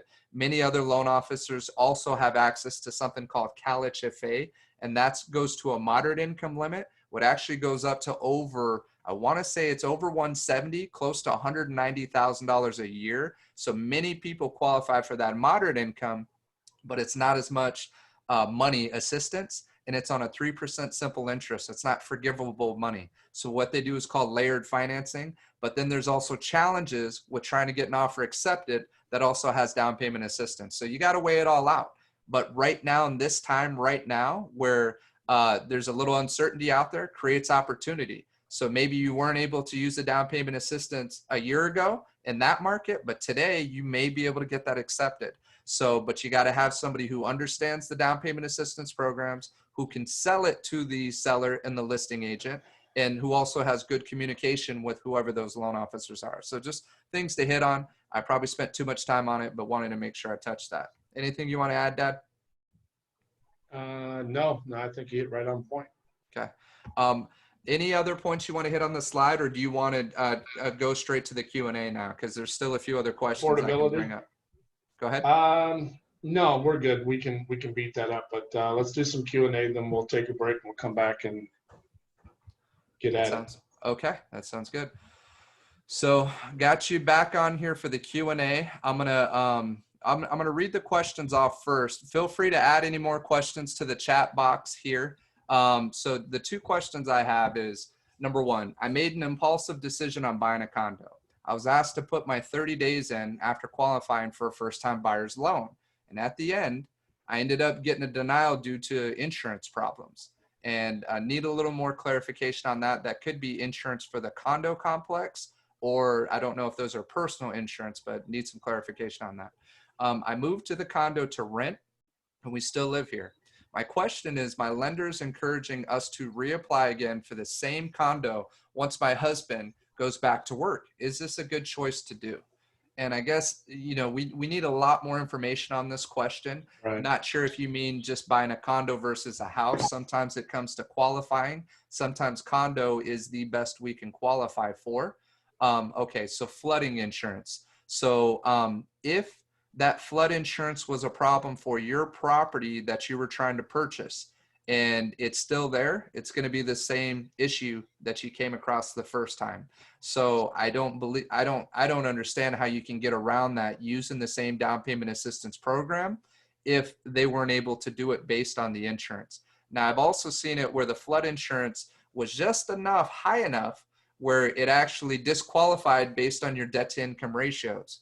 But again, these are very intelligent questions that you need to speak with a professional on the lending side, as well as your real estate agent. And I don't want to step on any toes, but ask those questions and make sure the agent and the loan officer give you a very clear understanding of why you were denied. Because if you work with any loan officer, you want to make sure that you get all of the skeletons out of the closet from day one. Not that there are any, but disclose everything. Get them everything they can get so they can do everything up front. The more they can do up front to get you that pre-approval letter, and more than just the pre-approval letter, just getting to the point where we can actually start writing offers and going forward, not just walking into a bank, no offense to any of the big banks out there, but walking into a bank and they say, yeah, your income's this, you want to buy it this, and this is roughly what you want for your monthly payment. Okay, here's your letter. Right? You've been a customer of ours for quite some time. You'd be surprised how many people, that's all they do, and they get a pre-qual that's very preliminary. With your situation, to not go through that again, you want to make sure you get all those answers, those questions answered. Know up front why you couldn't qualify for that particular complex, or was it an actual personal qualification? So it's either based on the person or it's based on what you're trying to purchase. And then it depends on what type of loan you had. So there's down payment assistance that has FHA, and there's down payment assistance that's actually treated more like conventional, that will give you access into more condos. But I know in Oxnard, out of 20 plus different complexes, there were less than a handful that were FHA or VA approved. So that's very important to know. Then another fancy term they throw out there is called PUD, Plan Unit Development. That one will allow FHA and VA. So your agent should be looking up on the FHA website or the VA website to find out if that particular property is something that you can finance a loan into. And you want to do all that before you ever start writing offers. So I hope that answers your question, Irene. Please feel free to ask any more if you like any more. I know I didn't say, is it a good choice to go back to it? It all depends on what your needs are for your family or for yourself individually. If you can make that work, can you handle the payment? Does the utility fit? Those are the biggest things. Okay, so it says conventional. So that's a good sign. But flooding insurance, I'd have some more questions about that, of why it was denied still. And sometimes it doesn't hurt to get a second opinion. But again, if you're working with an agent, loan officer, not trying to step on any toes there. I'm just saying what I would do if I had that situation for myself. I'd make sure I'm getting some answers. Okay. So we got, where would you see this rental market going if foreclosures start to happen? Great question. And Dad, feel free to jump in at any point. I do have a colleague of mine. He's a top producer with the previous company I was with. And we actually talked out in Maui about the rental market quite a bit. What he shared with me is when the market crashed last time, rental prices didn't really come down much. You think about it, when people start losing their homes and foreclosures start becoming rampant, you see a huge rush going into the rental market. There is a huge supply and demand, and the rental market has stayed hot and will continue to stay hot. It did come down a little bit, but not a lot. And so what he shared with me, he said it was definitely less. I don't even want to give the number out, but all I know is the rentals stayed very close to what they're at now. And right now it is a very high rental market, very qualified renters that are in rentals because they may have, there's a variety of reasons, but affordability being a big one. So many people are on the fence saying, I'm going to rent, I'm going to rent, I'm going to rent because I know prices are going to come down. Well, I can tell you from personal experience, I have many clients and many friends who have continued renting for the last 3 years. They lost out on the tax write-off, also the appreciation in homes. So, but for some of them that now it's been more than 3 years since they sold their last place, actually qualify for some down payment assistance. So it worked out in one particular friend's situation. But for everybody else that has been waiting, prices have continued to go up. So I hope that answers that question in terms of the rental market. Got a few others coming over here. Okay, so Jason Haroldson is one of the loan officers on here. So he said, I just realized I can chat with you. So he said, there are some condos that only insured the portions of the project that were in the flood zone. That is not allowed for Fannie or Freddie condo approval guidelines. So the how would have to insure, the HOA. So the HOA would have to insure the whole complex. So great point there. Thank you, Jason, for sharing that. Could you say the site slower, please? I'm going to just put that in real quick. I'll type it in. It's vccdc.org. So I'm going to type it for everybody. Okay, and then we got final question. Okay, so I think that's most of the questions here. Any other questions, please feel free to do it. I'm going to take it off. Dad, anything else you wanted to add on some of those things that I brought up there? No, not really. I think you hit them all on point. I think for the folks who are looking to either purchase to rent out, if that's what the intent of that question was, or if they're just concerned about having more rentals to apply to themselves. I think with, again, the limited amount of housing we have here, that's been the driving force of keeping the rents as high as they are. You know, if you can, trying to go back to the purchase side, if you can handle these rents as high as they are and you're not strapped, you might be well on your way to doing this qualification we can actually purchase.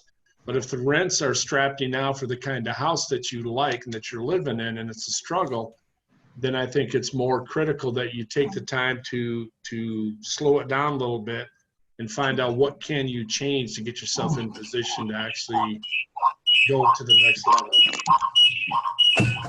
I don't know what that was. That's all right, getting some feedback. I allowed everybody to speak on here, so if I see feedback, I'm just going to mute them as it comes up. But everybody's open now for any questions. Dad, any other points you wanted to put out before other questions come up? Just one of the last things that when you speak to your lenders and you start that relationship, first of all, there are no stupid questions, right? There are no questions that you shouldn't ask. You should ask any question that comes across to your thought process. And hopefully that will trigger some things to the lender to share with you that you might not have asked. So for the lenders that are out there, and I know you're good at what you do or you wouldn't be on this format with Brandon, and maybe they can elaborate. Maybe they can share some of the leading questions that they have that is geared towards getting the client to open up and, share more than just the filling out the application. How much do you make? How many kids? Where do you live? All that kind of stuff, because there's so much more to it than that. There should be discussion about PMI, or if it's an FHA loan, the fact that I've had people get FHA loans and not know that there was mortgage insurance that was on that loan for the duration of the loan. So if you're not familiar with that, if you take out an FHA loan until they change this or until you refi out of it, you're going to pay extra mortgage insurance on that loan because of the nature of it being FHA. No. What mortgage insurance really is, it's putting some skin in the game that says you're not going to walk away. And I get why they have it, but I would like more lenders to talk about it, especially lenders who are going to sell the loan. The investors are going to sell the loan on the secondary mortgage market, how that impacts the buyers, and also some of the key things that go with it. Discount points. When do we use a discount point? How do you factor out a break-even point to see if a discount point is to your advantage? These insurance types, flood certification, all these things that don't come up on an application. It would be nice if lenders had the time and took the time to explain some of this, because they always come back to us. I see it a lot. And again, I'm not a lender. So anybody wants to chip in on that, I think it'd be well received. Yeah, actually, I'll start with, he actually mentioned he can address some of the first things we discuss. And before you hop on, Mark, and unmute yourself, and I muted everybody. I gave you all the ability to speak, but I made sure that everybody was muted just so that we're not getting any distractions here. But feel free to unmute yourself if you have a question that you want to ask, or type it ahead of time so that I can see it and we can kind of prep for it. But we're going to do the Q&A session, which we're doing right now, go on for probably another good 10-15 minutes. We'll see how it's going. I don't want to belabor any of this. If you have to leave, no offense taken. We appreciate your time and help as much as you put in. But getting to Jason really quick, because he had an answer for the flood insurance. The question that came up from one of the buyers is, can you repeat what you mentioned about the flood insurance? That's what happened to us. HOA did not cover flood. Bank denied the loan due to the HOA not covering it. Jason, do you mind answering that really quick? Sure. Can you hear me? Yes, I can. Okay. So there's been some changes around that recently with insurance in general. One thing is for certain in our industry is change. And over the last, I'd say maybe 2 to 3 years, that's been a problem. There's a handful of projects out there that the HOA does not have adequate insurance to meet Fannie Mae and Freddie Mac's guidelines. And a lot of it is because it's kind of makes sense, to me at least. Why would you insure something that's not in a flood zone? But I don't understand the risk behind why Fannie and Freddie, need that, but nonetheless, it's a guideline that they have, and it automatically makes the project ineligible for a regular conventional conforming Fannie Mae Freddie Mac loan. So we're starting to see a lot of those projects that were ineligible realize the detriment that it causes from a marketability standpoint for not having predominant financing available. So we're starting to see those HOAs get together and vote and increase the amount of coverage to ensure that there's adequate flood insurance throughout the project, to ensure that there's the Fannie Mae Freddie Mac lending available. So, ultimately, if that other lender is now saying, hey, you should probably reapply, maybe the HOA has made some changes and they now have adequate insurance, is my assumption. Yeah, that's the only thing I would assume as well, because it was already denied once. So again, more questions should be asked in terms of why they feel confident that they can do it this time, versus why they weren't able to do it previously. So yeah, thank you for sharing that, Jason. I want to get to Mark too, because he had mentioned that he can address some of the first things that they discussed in an initial meeting. And then if you want to add anything else to it too, Jason, I think it'd be great. But thank you both. Sure. And just some background on Jason and Mark that are on here. Both are phenomenal loan officers. I've known both of them for some time. I'm very picky in terms of who it is that I work with. I've had some bad experiences, as I'm sure many real estate agents have, depending on who they've worked with. So I only work with people that I trust, that I feel have high integrity, that know their products, that know the different various programs that are out there, that are also well-versed with down payment assistance, because still have a special place in my heart for helping all those who need the down payment assistance, because for some of them, it's the difference of whether or not they're able to buy a house or not. Many others that are more fortunate that don't need the assistance, who qualify for a little bit higher bracket, you have to work with the best of the best. And Jason and Mark are both, I've put them up there and put my name on it, that they're of that caliber. So any questions you have, safe place. They're not going to call you after this or solicit you or anything. This is where you ask the questions. If you want their info afterwards, we'll be more than happy to share it. And then when you're ready, or if it is something where you want to take the next steps, it's at your leisure to do that. Mark, really quick. So Mark, if you can unmute yourself. Mark, so real quick, and thank you for joining us, Mark. I hope I did you justice on that introduction. Thanks for having me, Brendan. Thank you. Yes, awesome for you to share your time here. Sure. You can address some of the first things we discussed. You mind jumping into that? So when somebody calls you and they're just starting out, they really don't know where to start, or maybe they kind of have an idea. Can you explain what that sounds like? Absolutely. Absolutely. The first thing I talk to buyers about is, what's a comfortable number for you? And your dad talked about this earlier too. If you're going to be buying a house and you think you can afford $3,000, your rent's $2,000, can you save $1,000 a month? That's going to get you comfortable with that number. So that, to me, that's the biggest thing I ask people is, what are you comfortable? Just because I can qualify you for a payment of $3,500 doesn't mean you want a payment of $3,500. So we want to sit with somebody. And I always tell them the first thing I talk to buyers about is, my job at this point when we first meet is just to give you as much information as I can to help you make a decision. I'm not selling you on anything. I'm not pushing anything. It's just informative. What kind of work do you do? How long have you been there? You talked about the good things that borrowers have. How much money do you have? What can you do right now? What can we do today? Here's what you can buy today in this comfortable payment that you want. Here's what you can buy 6 months down the road. And we analyze that process and we work through it. You talked about credit reports too. Let's run the credit. Let's get that score up a little bit, get that loan a little bit better. There's so many things that we analyze. This is a huge decision, a huge thing to do. We're buying a house. A lot of times this is the biggest financial decision we'll make ever. So we don't want to just walk into some place and say, okay, you can do this. Let's analyze it. Let's study it. Let's get the best loan for you, the best plan for you, not the loan for the day, the best loan for you. What's going to work best for Mr. and Mrs. Buyer, their budget, their plans, what do they got, what are they focused on? So it's not a matter of pushing them into a loan. It's setting up a plan and giving them as much information as we can. Awesome, Mark. Thank you. Thank you for sharing that. And I got another question that just came in, actually asking for Jason. Jason, how bad has the fires in Ventura County affected the insurance and ability to qualify for loans in particular areas? Definitely an interesting topic here. It's an ever-evolving topic. Insurance premiums as a whole have increased. We've seen increases. Even if you're not in a burn area, certain carriers have higher increases than others. As far as, getting a policy where the house backs up to the hillside, your main carriers are not going to be providing insurance. A lot of times you're having to go through California Fair Plan insurance. Sometimes they're having to do like a wraparound policy to get insurance.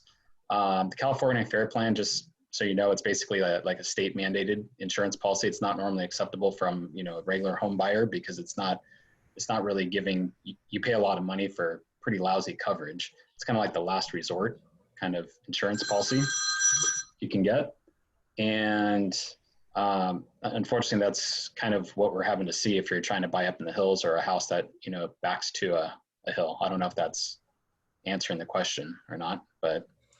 Yeah, no, you know a lot, and it's and definitely the technical jargon. Sometimes it gets tough to follow, but no, great answer to it.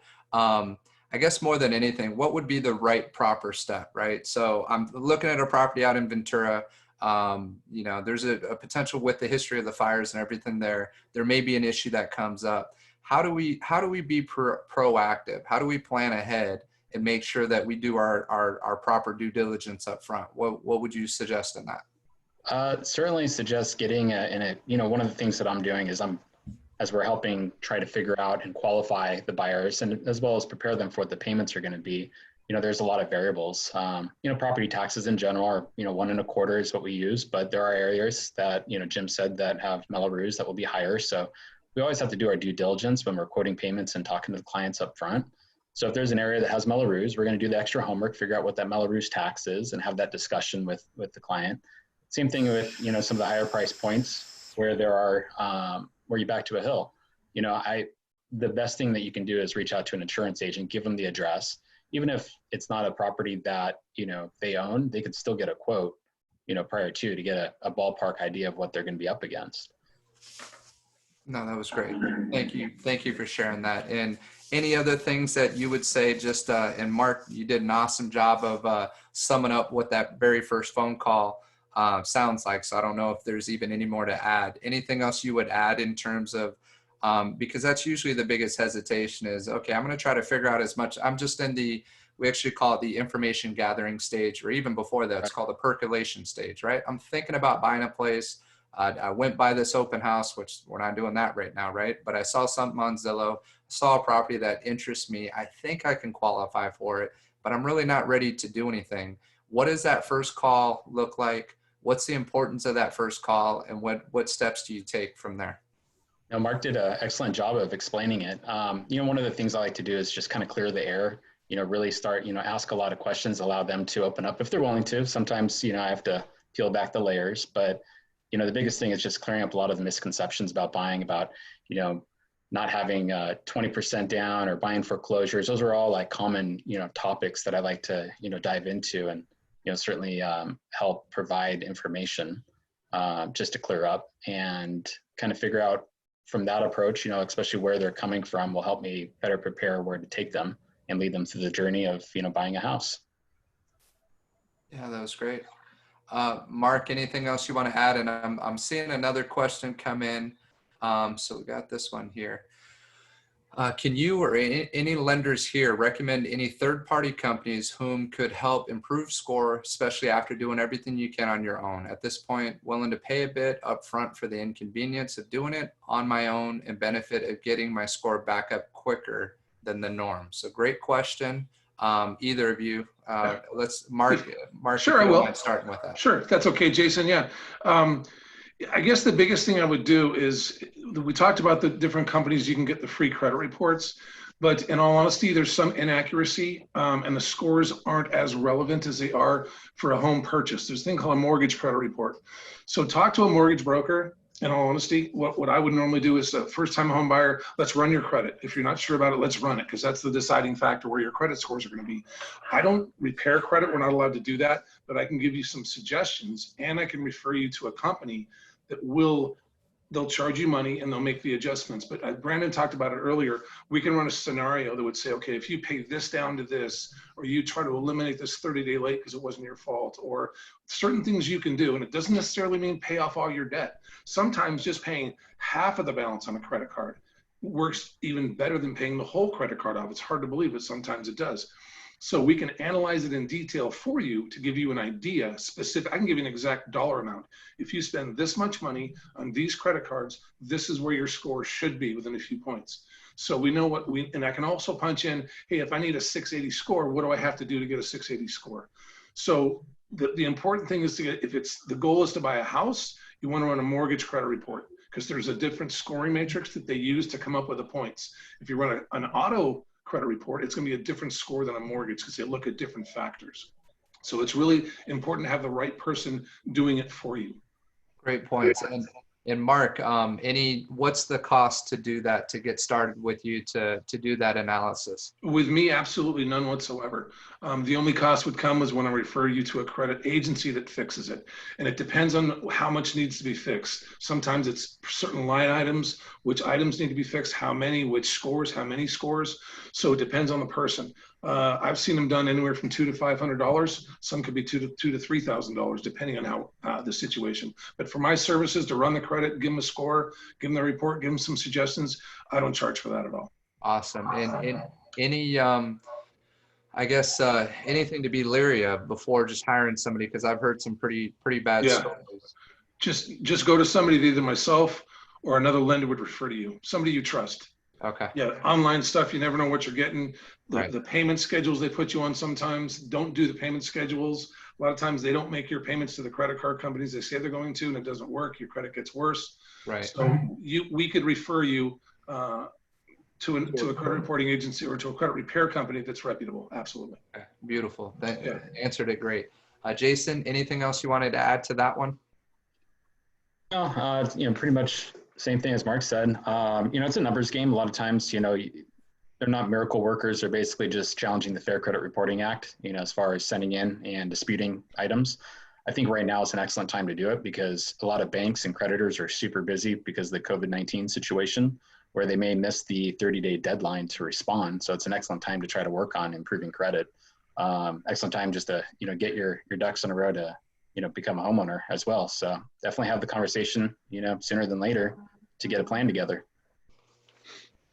Yeah, that's great. And I know there's some common myths out there as well, and I wanted to touch on some of that, but it's okay. I actually got one coming in real quick. I think it's important to mention the method of paying off a credit card debt. Likely getting credit under 50% is sufficient. However, people may take out personal loans, which would likely be considered the same as credit debt. Anything else to add to that, Jason? Just some quick little tips, I guess. Let's just start with that for to improving credit. And again, good point by Mike. A lot of people think, and I've heard stories about this as well. Somebody made really good income. They had student loans. They had a certain amount of debt. Their goal was to pay off all their debt before they were ever going to purchase a home. And so they do that for a year and pay down, pay down, pay down. They get to the point where they have no debt, but they have zero savings. Now they don't realize that they need X amount of skin in the game to get started. What's the minimal amount of money down? And what would you say in that situation? Because that's where we're trying to clear up the myths of you don't necessarily need 20% down. But, and this can get technical, and I gave you a hard time before because you're my friend and you give it right back to me. With the 20% down, you may not need that full 20% down, but let's talk about mortgage insurance a little bit, because that's something that is a scary word. It's a 4-letter word in our industry. Right. So yeah, VA, there's zero down, of course, no mortgage insurance. There's a guarantee fee that sometimes it's applicable, sometimes it's waived if there's disability. Other than that, you have your predominant source of financing is going to be conventional, which can be as little as 3% down, or FHA with 3.5% down. Okay. So that's going to be, the least amount of money that you would have to have. Of course, there are some down payment assistance programs. If you do not have the 20% down on a conventional loan, and on all FHA loans, regardless if you have 20 or 50% down, you're going to have mortgage insurance. And as Jim kind of touched base on that, it's not really a policy that's doing you any good. It's really protecting the lender, really, to the risk of not having that 20% down. And a lot of it's credit based. The more money you have down, the lower the premium is going to be, or the lower the payment or cost on a monthly basis will be. With conventional, it's definitely the way to go. If we can, if the credit scores are higher, or if we could get you into that box, because right now interest rates are historically low. We don't know what the future holds. We don't have crystal balls, but should the economy start picking up and do well, the interest rates will likely start going back up, and so will property values. And there'll come a point where you're not going to want that mortgage insurance. And the only way to get rid of it on an FHA loan is to refinance, which in a declining rate environment, hey, call me up, call Mark up, let's refinance. We'll help save you some money. However, if you're buying a house today at historically low rates, you're going to have a super low rate with mortgage insurance, and it's not going to make sense, for you to refinance at the higher rate to eliminate the mortgage insurance. Whereas on conventional, you could apply to have the mortgage insurance removed. Typically, after 2 years or 24 months of timely payments, initially you need 25% equity. You could either pay down the mortgage and or property values increased after 24 payments. But again, after 5 years, it drops down to only 20% equity with 2 years of timely payments. With FHA, you're going to have, unless if you had more than 10% down at the time you purchase the home or refinance the house, you're stuck with having to refinance. So on top of that, with FHA, you have a 1.75% upfront mortgage insurance policy that you have to pay. It's typically financed into the loan, so a lot of times loan officers don't even discuss it with the buyer when they're comparing the different options. So definitely, sorry, I know that's a lot of information, like drinking out of a fire hydrant, but hopefully that covered it. Yeah. No, and just to put in just a couple little pointers with it, mortgage insurance, just one quick thing that I always try to say, sometimes it's going to add about an extra $200-300 a month to your monthly payment. So, if you come in with 20% down, if you have money and you can put a decent amount down and you can get rid of that mortgage insurance, it's going to make a huge difference. Now, if you're VA, you're military, that's why VA loan is so enticing and so attractive right now. Number one, job stability, right? You're pretty secure in terms of your job. Number two, so we can sell that. Where just a few months ago with my VA buyers, it was pretty difficult in terms of what we were competing against. Right now, you look very strong in the eyes of many sellers, right? So that we can sell that right now because of the security of your job, the housing allowance that you get, the guaranteed money that's coming in, but more importantly, no mortgage insurance. So you're going to qualify for a higher price point and have a lesser payment than any other person out there who is, going to put 3% down, 3.5% down. You're going to hit that extra $200-300 a month in your payment, which is also going to hurt your purchasing power. So just a couple kind of points to hit on that. Mark, anything else you wanted to add with that? Yeah, if I could, and that was a great explanation that Jason gave. It's a hard thing to explain because case by case, they're all different. One thing I would add though, don't be scared of mortgage insurance. Right. What mortgage insurance, yes, it's insuring the lender, but it's an opportunity for you to get in with less money down. That's what mortgage insurance does. It opens the door for you to get into a house with 3, 5, 10, 15% down. The more you put down when you're less than 20%, but the more you put down, the mortgage insurance does get reduced. It is a lower amount. And I'm seeing too in this market, and Jason's probably seen it too, some of the MI companies that we use, they're a little bit better priced lately for some reason. They did peak a few months ago, but I've seen them come down a little bit. So the mortgage insurance isn't as bad as it was. But again, I would be scared of it. It's a way we can get in to buy a house with less money down. And obviously we're going to analyze that part of the payment as your whole qualification also. So it's part of the process. So I know that I tried to answer the question earlier, Mark, and if you don't mind sharing, what is just a recent person that you've qualified FHA conventional at certain price points? Because certain price points are much more attractive, less riskier loans right now. What's kind of best case scenario and where's that price point at? Well, the best loans right now are any loan amount the best rates or any loan amount under $510,000. Okay. So loan amount under 510. Under 510. Yeah. Right. A scenario that fits into place right now, because we've kind of discussed a few things that fall into place. I'm working with a borrower right now. She can qualify to about 425, and she has 10% down, but her car payment pushes her over the qualification. So instead of going 10% down, we're going 5% down, and we're paying off her car. So it gets her into the place she wants. She's eliminating that car payment, which was $275 a month. So instead of putting the whole thing down, it's better for her to pay off the car. Some situations we may not have to do that. So that price point for her was perfect. Anything under 510, the rates are, depending on credit, mid to low threes, and we can get into specific rates with each person individually, but rates are amazing. So that's a great price point. FHA loans, You're going to find the rates a little bit higher than they have been in the past, just because of what's going on. But still a great loan, 3.5% down. As Jason mentioned, the MI, the mortgage insurance, doesn't go away, and it's a little bit higher percentage-wise than it is on a conventional loan if you're going more than 5% down. So there's so many different things to discuss on that, Brandon. That getting into specifics is tough with this many people and this many questions. But Yeah. did that answer what you were asking? No problem. Yeah, no, it's good.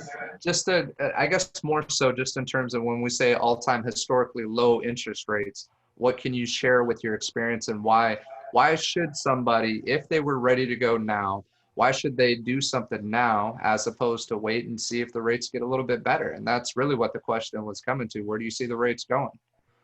Yeah, I don't see them getting better. I mean, sure, the crystal ball is foggy, Right. really foggy right now with what's going on in the world. But when we talk about historically low rates, we're there now. In the years past, in the 03, 04 era, when rates were really low, we saw this a couple times also, but they were jumping all over the place. We've seen some consistency, but they almost have to go up with what's going on in the economy, with the amount of money that's being put out into the country right now for assistance, for unemployment stuff, all that. They're putting up. It's going to cause inflation, so rates are going to go up. There's no question. So if you can get in now with 5% down at 3.5, 3.25, whatever it is, depending on your credit, and be okay with the MI, do it now. Absolutely do it now. Because like Jason explained, the mortgage insurance will go away on a conventional loan, and you got your 3.25 for the next 30 years. If you wait 6 months, that could be 3.5, could be 3.75, it could be 4 with the same mortgage insurance. So you're still in the same boat. So yeah, rates historically low. Nobody knows how long it's going to last. Next to impossible. Okay.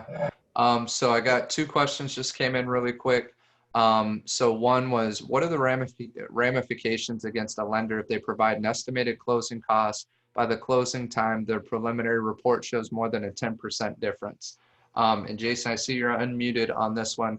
So please answer the question, but even more so, let's explain what's happened since TRID and why it's important, because we don't see all that screwy stuff. We shouldn't be seeing it. The way that, it potentially was the case back in, pre-Dodd-Frank, right? Pre-2008.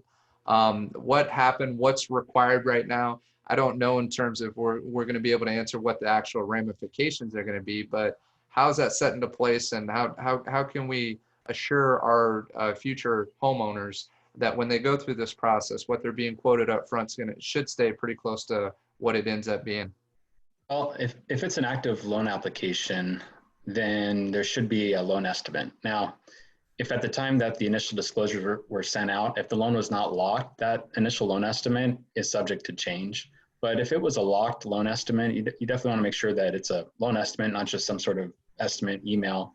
But if it's a locked loan estimate, the fees should not change. There's the lender fees, which are 0 tolerance, unless if there's a valid change to make some sort of change. Like for instance, if the borrower wanted to get a lower interest rate, then maybe the origination points would go up, or the discount points to buy down that rate.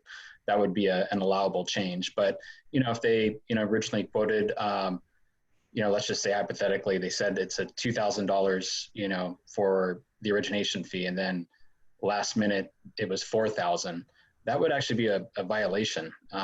It's not in the lender's best interest. The lender should just grab their ankles, because the fines and penalties, I don't actually know what the actual fee is. I just know that lenders don't, if we screw up, we screw up, and we have to, take the hit. We're not going to be trying to mess with it. In fact, our software programs don't even allow us to add it. We get these crazy violations, and you can't move forward until you fix it. You have to get your chief compliance officer, looking at it and taking a look at the Dodd-Frank guidelines and everything else to try to override it. In most of the cases, they can't, because maybe they screwed up. So I don't know the actual specifics. Maybe there was some sort of event that occurred, but if it was an actual loan, a live loan application, fees should not really be increasing on a locked loan. Usually when there is an increase, if we did screw up, there'd be what's called a cure violation. So there might be an increase, but there's going to be a credit to offset that increase. Okay. No, great job with that, Jason. I got another one here just saying, what fees can be negotiated with lenders? So Most lenders have their lender fees. A lot of those lender fees are essentially to cover the overhead, the processing, the underwriting, et cetera. When it comes to the interest rate as well as costs, it's really driven by the market as well as the different lenders that are pricing based on the market and the market conditions. They could always, there could always be negotiations, but right now it's, most lenders, their margins have shrunk quite a bit, so they're being as aggressive as possible in the current environment that we're in. But like for us, for instance, like our fees, we can't just waive the fees because they exist. They're actual costs that are going towards paying for a service. But when it comes to the rate, we could go with a slightly higher rate to offset, those costs. Yeah, I know it's not an easy one to answer, but you did a good job with it. Another question is, what are the average lender fees today? I would say about 1,500 to 2,200, somewhere in that range from a lender fee. Now there are other fees associated with the transaction. It's going to be higher on a purchase. There's going to be your escrow and the title fees. Those are third-party fees we don't choose. However, lenders are responsible for getting them up front and disclosing them. And if we do not disclose them correctly, we're responsible for somehow paying them. Dodd-Frank really gave us a tough time with TRID. So, that falls under the lender's responsibility as far as making sure that all the fees are disclosed up front. And then, of course, there's going to be your recording fees, as well as your reoccurring costs associated with the loan transaction would be like your prepaid interest, the amount that you need to set up your escrow account to pay your future taxes and the insurance. So ballpark figure on a refinance, I usually say if it's like a $400,000 loan amount, it would probably be about $4,000, give or take, 500, depending on who who we use for escrow and title. And if we need an appraisal or not, we're getting a lot of appraisal waivers. On a purchase, buying in a $500,000 price point, it's probably going to be closer to about $8,000 for the total non-reoccurring costs. Okay. Yeah, no, I appreciate that. And what we had in our slide was between 2 to 4% of the loan amount. And would you say that's a good rough amount for closing costs? And that's tying in lender fees, but also title and escrow. Other. On a purchase right now, I would say about closer to 2. I usually use 2. That's a ballpark figure, 2% of the purchase price. Okay. If you're paying points, obviously to buy down the rate, it could be higher, especially if you're buying in the high price market. You're going to have to pay points, or the seller, hopefully maybe we could get a seller credit in the higher price point range. Right. Just because the financing terms are not as good right now on the larger loans, especially jumbo. Okay. Well, it's anything else to add to that, Mark? Yeah, I would just want to add too, because of Dodd-Frank, there's a lot more regulation. Jason hit on that a few times. We're very restricted of what fees can change. We can't discount our lender fees because then we're showing favoritism from one person to another. Once we say the fee is this, the fee is this, it can't change. Any overage, there's certain fees on the contract that if they go up, we have to cover the difference. The buyer doesn't have to cover the difference. The big change I think some people don't anticipate, and some loan officers don't tell them this up front, when I give my first estimate, even before we've locked the loan, I'm including the prepaid taxes, the property taxes you have to pay in advance, interest you have to pay in advance, a year's worth of homeowners insurance you have to pay in advance. We like to disclose all that up front so there's no surprises. The worst thing we could do at the end is it be $2,000 or $3,000 more than I said. I'd rather be $2,000 or $3,000 less than what I said. So I'm throwing out a worst case scenario. Here's what the worst case could be with your title, your escrow, because a lot of times we don't know who that is yet. Here's the lender fees. They're never going to change. And Jason was right, anywhere between $1,500 and $2,200, depending on who you work with.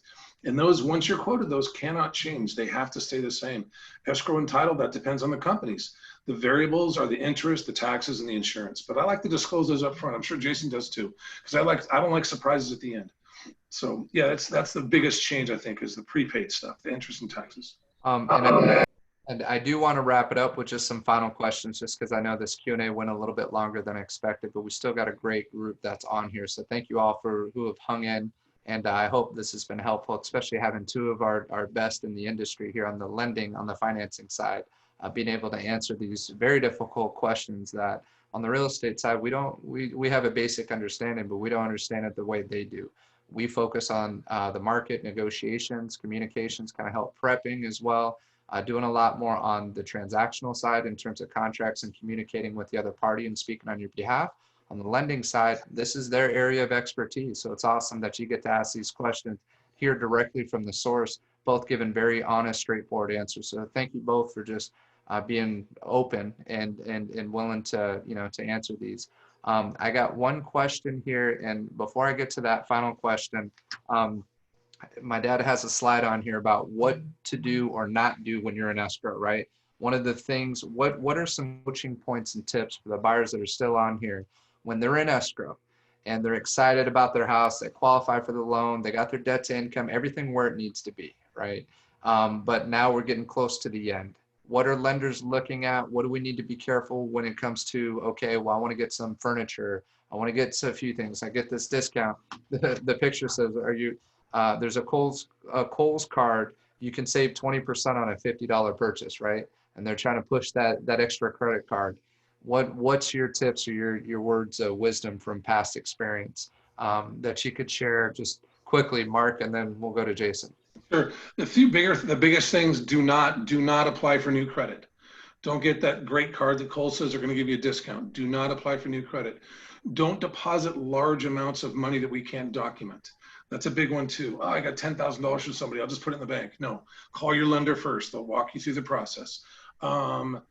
Those are the two big ones. Obviously, some lenders will give you timeframes on how long your loan's good for. For me, your loan's is good for as long as nothing changes. So obviously, if you lose your job, that's an issue. Things like that. But those are the two big ones: new credit, big deposits. I'm sure Jason has a couple others. I'll let him share. Yeah. Anything else, Jason? Yeah, and changing jobs, that's always a fun one to get. I had one not too long ago where middle of the process, you got a promotion, changed his job, took a lower base, but a larger commission, and yeah, kind of killed the deal. So have the conversation with the lender, especially if you're trying to buy a house. Even if you think it might not even be pertinent to a loan, just doesn't hurt. We would rather have you call us just to make sure, if it's okay if you open up a new card or close out a card. Don't close out cards either.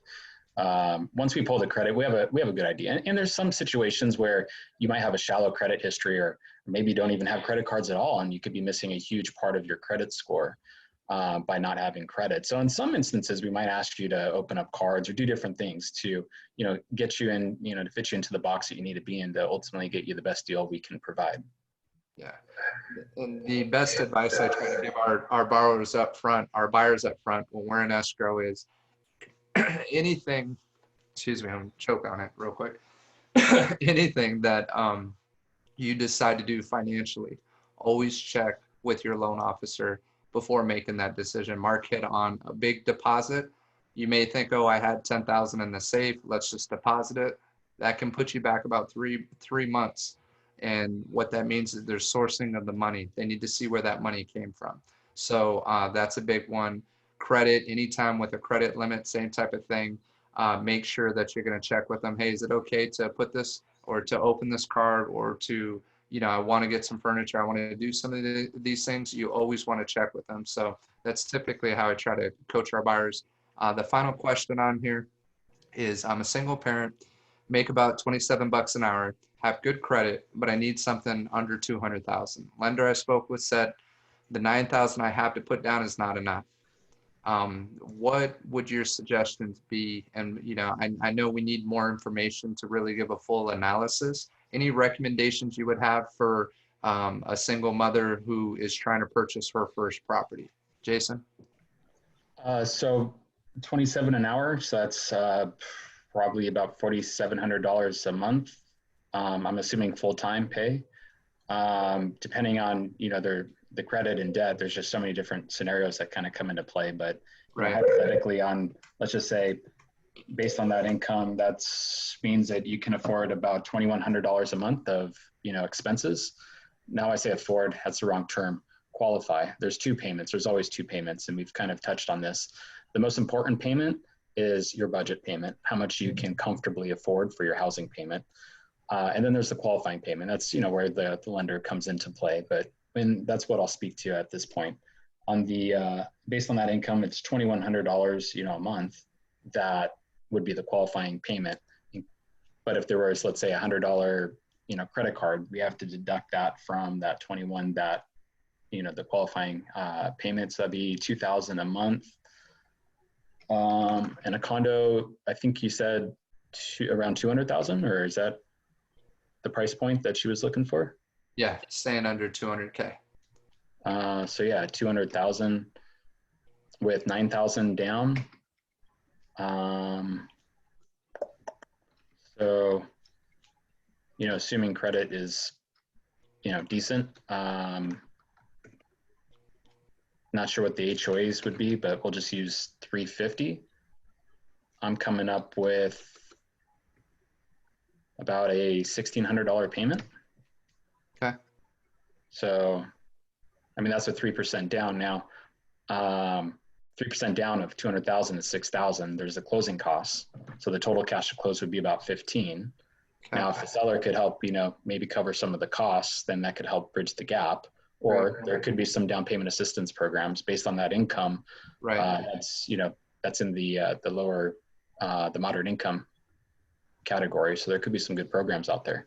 Yeah, no, two great suggestions. So an option is, if the 9,000 is enough, and it potentially could be, but you would have to negotiate for the seller to help with some credits, which isn't easy to do in the previous market. I'm just going to say pre-stay-at-home COVID-19, right? Right now, you may be able to negotiate depending on what the situation is. Based on that price point, though, it's going to be pretty difficult. That's not an easy price point. There's many people who can qualify at that price point, so it's challenging. But an option is to try to negotiate and see if the seller's willing to help cover some closing costs. Anything I would say under 500,000, it's going to be difficult to do that, but it can happen. So just, want to give it that caveat. Anything else, Mark, to talk about with that? I think Jason did a pretty good analysis of it, and then down payment assistance could be an option too. So that he did a nice, quick, correct analysis. Yeah, he did it while he was talking, and I did it while I wasn't. And right, the same numbers. Yes, she can qualify for that with the numbers she gave us, with a little bit more money for closing costs. So yeah, it's she can do it. Cool. Any other final questions? I know you guys have been great, and thank you all for staying on, and we're going to wrap up the Q&A. I know there was at least one person who wanted to stay on and finish this, finish the rest of the presentation. I'm going to check with my dad. Dad, you still there? Yeah, listen. Okay, well, I appreciate that. Anything else you wanted to add? And all the questions have been geared towards financing. Any questions for my dad on the real estate side that you'd like to ask, or any final points that you want to touch on? Because I know it's a lot of heavy stuff. We just did some heavy lifting there with Jason and Mark. You talk to me or the other people out there? To you, Dad.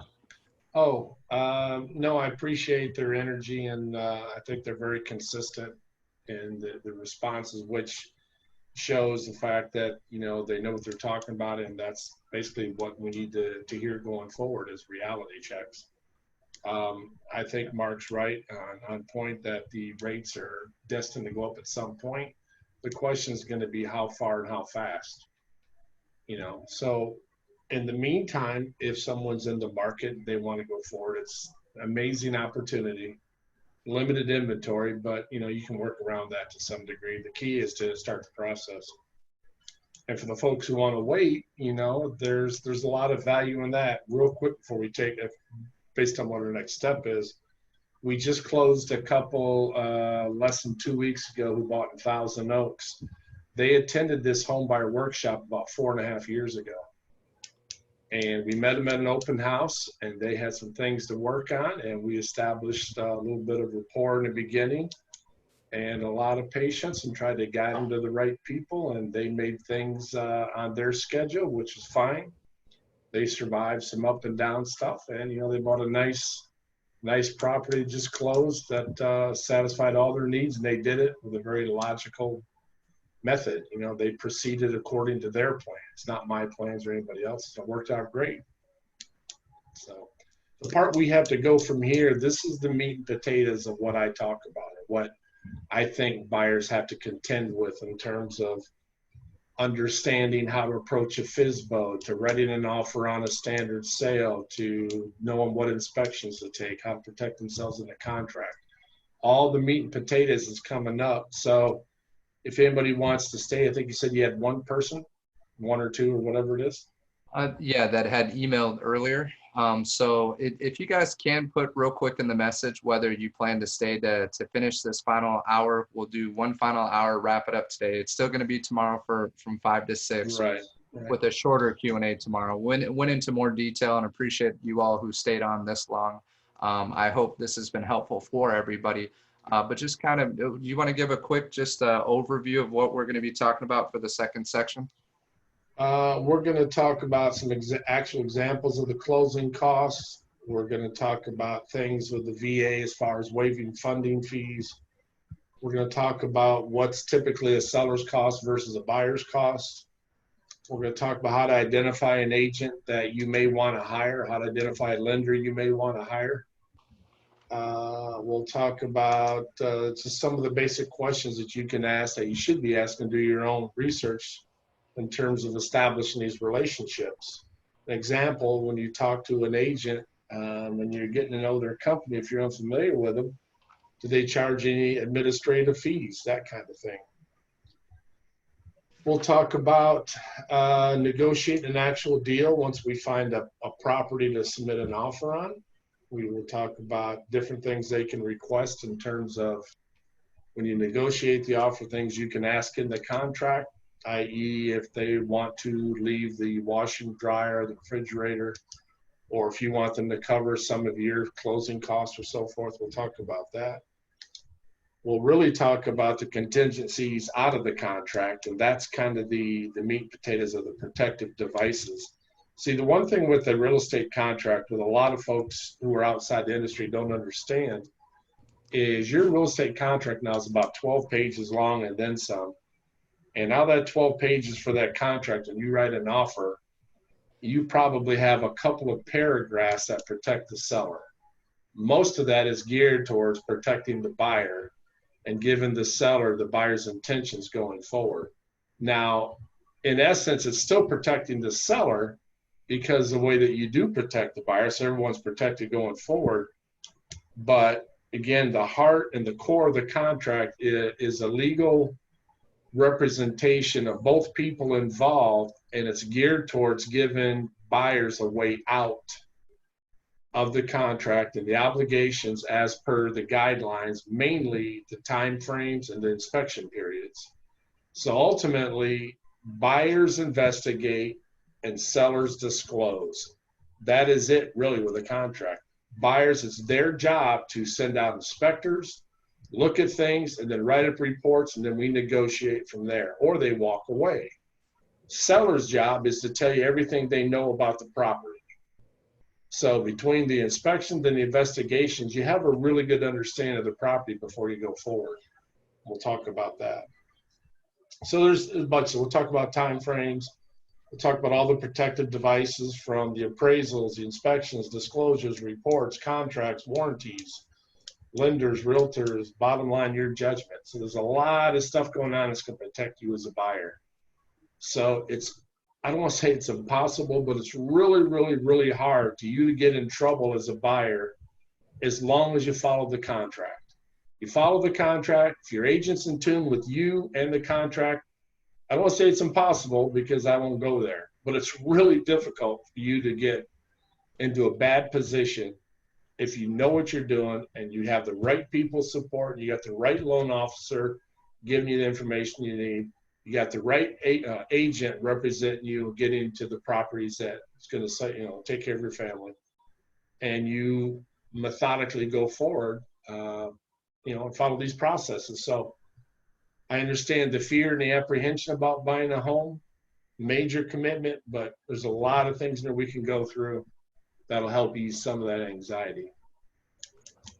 Awesome. Well, Dad, a great summary. And I actually have on here 4 people who've said they'll stay on for the additional hours. So why don't we do a quick, we'll do a 5-10 minute break at 7:18 right now.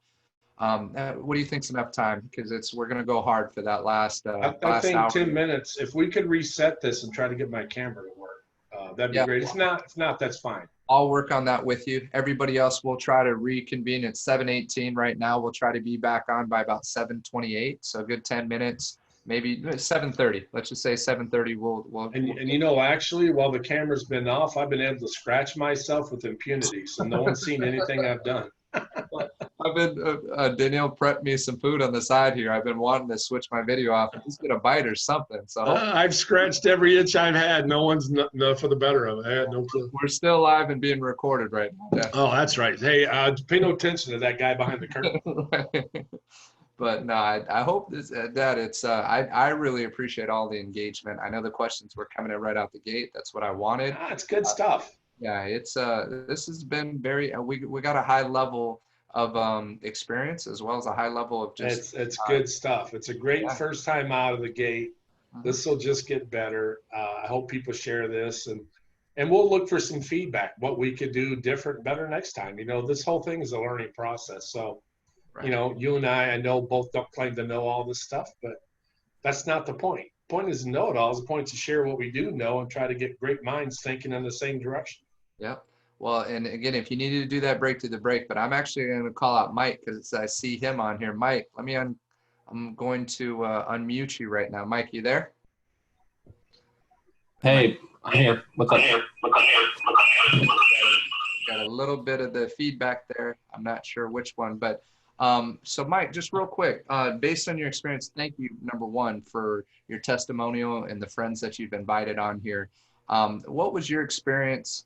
You know, just what are you willing to share with the group just in terms of coming in for that second half? Because you know how important it is as we get into the contract timelines and everything. From your experience, what would you share with somebody who's just starting out?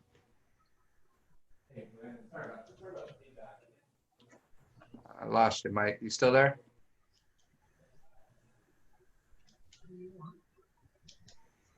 Okay. Well, when you do come back, I don't know. We got some pretty strong feedback, so I don't know. I can't hear him right now. All right, to Brandon, your father, any particular ways to make sure your agents write up an offer with this type of market? Like what types of typical requests should be made? Great question. Dad, are you still there? Yeah, but I only caught part of the question. Okay, so the question is, in this market today, what are some of the particular things that you would write up in an offer in this market? What are common requests? And maybe great. as we talk about the buyer and the seller market a little bit, you know, you can get into more detail. Great question. That's actually a really good question.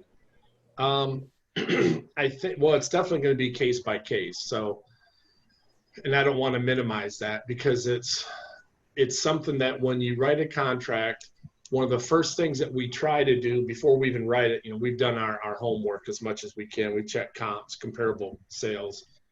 Hopefully, if it's an agent we're familiar with, we already know kind of their mode, how they operate. Some of them will require a phone call right up the bat to clarify some things because, again, we all operate differently. But some of the things we would write up is we're going to, every contract, ask for a home warranty. We're going to have the sellers pay for it. I've only had, in a couple hundred transactions, I've only had 2 or 3 that I've purchased outright myself for my buyers because, you know, the buyers aren't going to go in there without a warranty to start with. If we can't get the sellers to do it, then, you know, we'll do it as an agent. But so we'll ask for a home warranty. We're going to, depending on the shape of the house when we go in there, if it's vacant and we can take our time and leisurely go through it, if it's got the appliances, stove typically stays in Ventura County. We had a listing down in the valley. We didn't know. We listed it and the stove got taken and I never knew the stove was going to go. So we had to come up with a stove for the new buyer because I assumed the stove would stay. Ventura County, the stove does stay. If they leave the refrigerator and washer dryer, why not ask for it, right? So we tend to request those kind of things. If there's termite issues, depending if it's a VA loan, the VA borrower by law cannot pay for the report and the inspection, but that VA loan will mandate a certification of clear and free of active infestation certified by a termite company. So that's going to be a point, at some point in the process, we're going to have to negotiate. So there could be a request for a termite report. If we have any other issues in terms of we see there's major damage, or if it's on a hill, we might ask for, geological surveys or whatever. Each house brings a different situation, but most standard transactions, most tract homes, be it Ventura, Oxnard, Camarillo, whatever, will require some type of a city report we'll ask for. And what that does, that gives the buyer insight into any permits that were pulled on that particular property. We will want to know if the house is, the building is up to code, i.e., any permits on any additions, again, because a VA or even FHA or even conventional can call out certain things that may be unpermitted. So we're going to want that clarified. But it's a great question, and a lot depends on how much we ask for is going to be predicated on how good an offer we write. If we write full price, we expect to get a few things in return. If we come in low because we think we can and the buyer doesn't really care if he gets it or not, we're just taking a stab at it, then we may ask for a little bit less because we know we're getting a good deal. So good question, but we'll try to tailor each contract based on that particular situation. How long it's been on the market, is it priced well, those kind of things. Did I lose you? I've been talking here to myself. Let me see here. What's going on?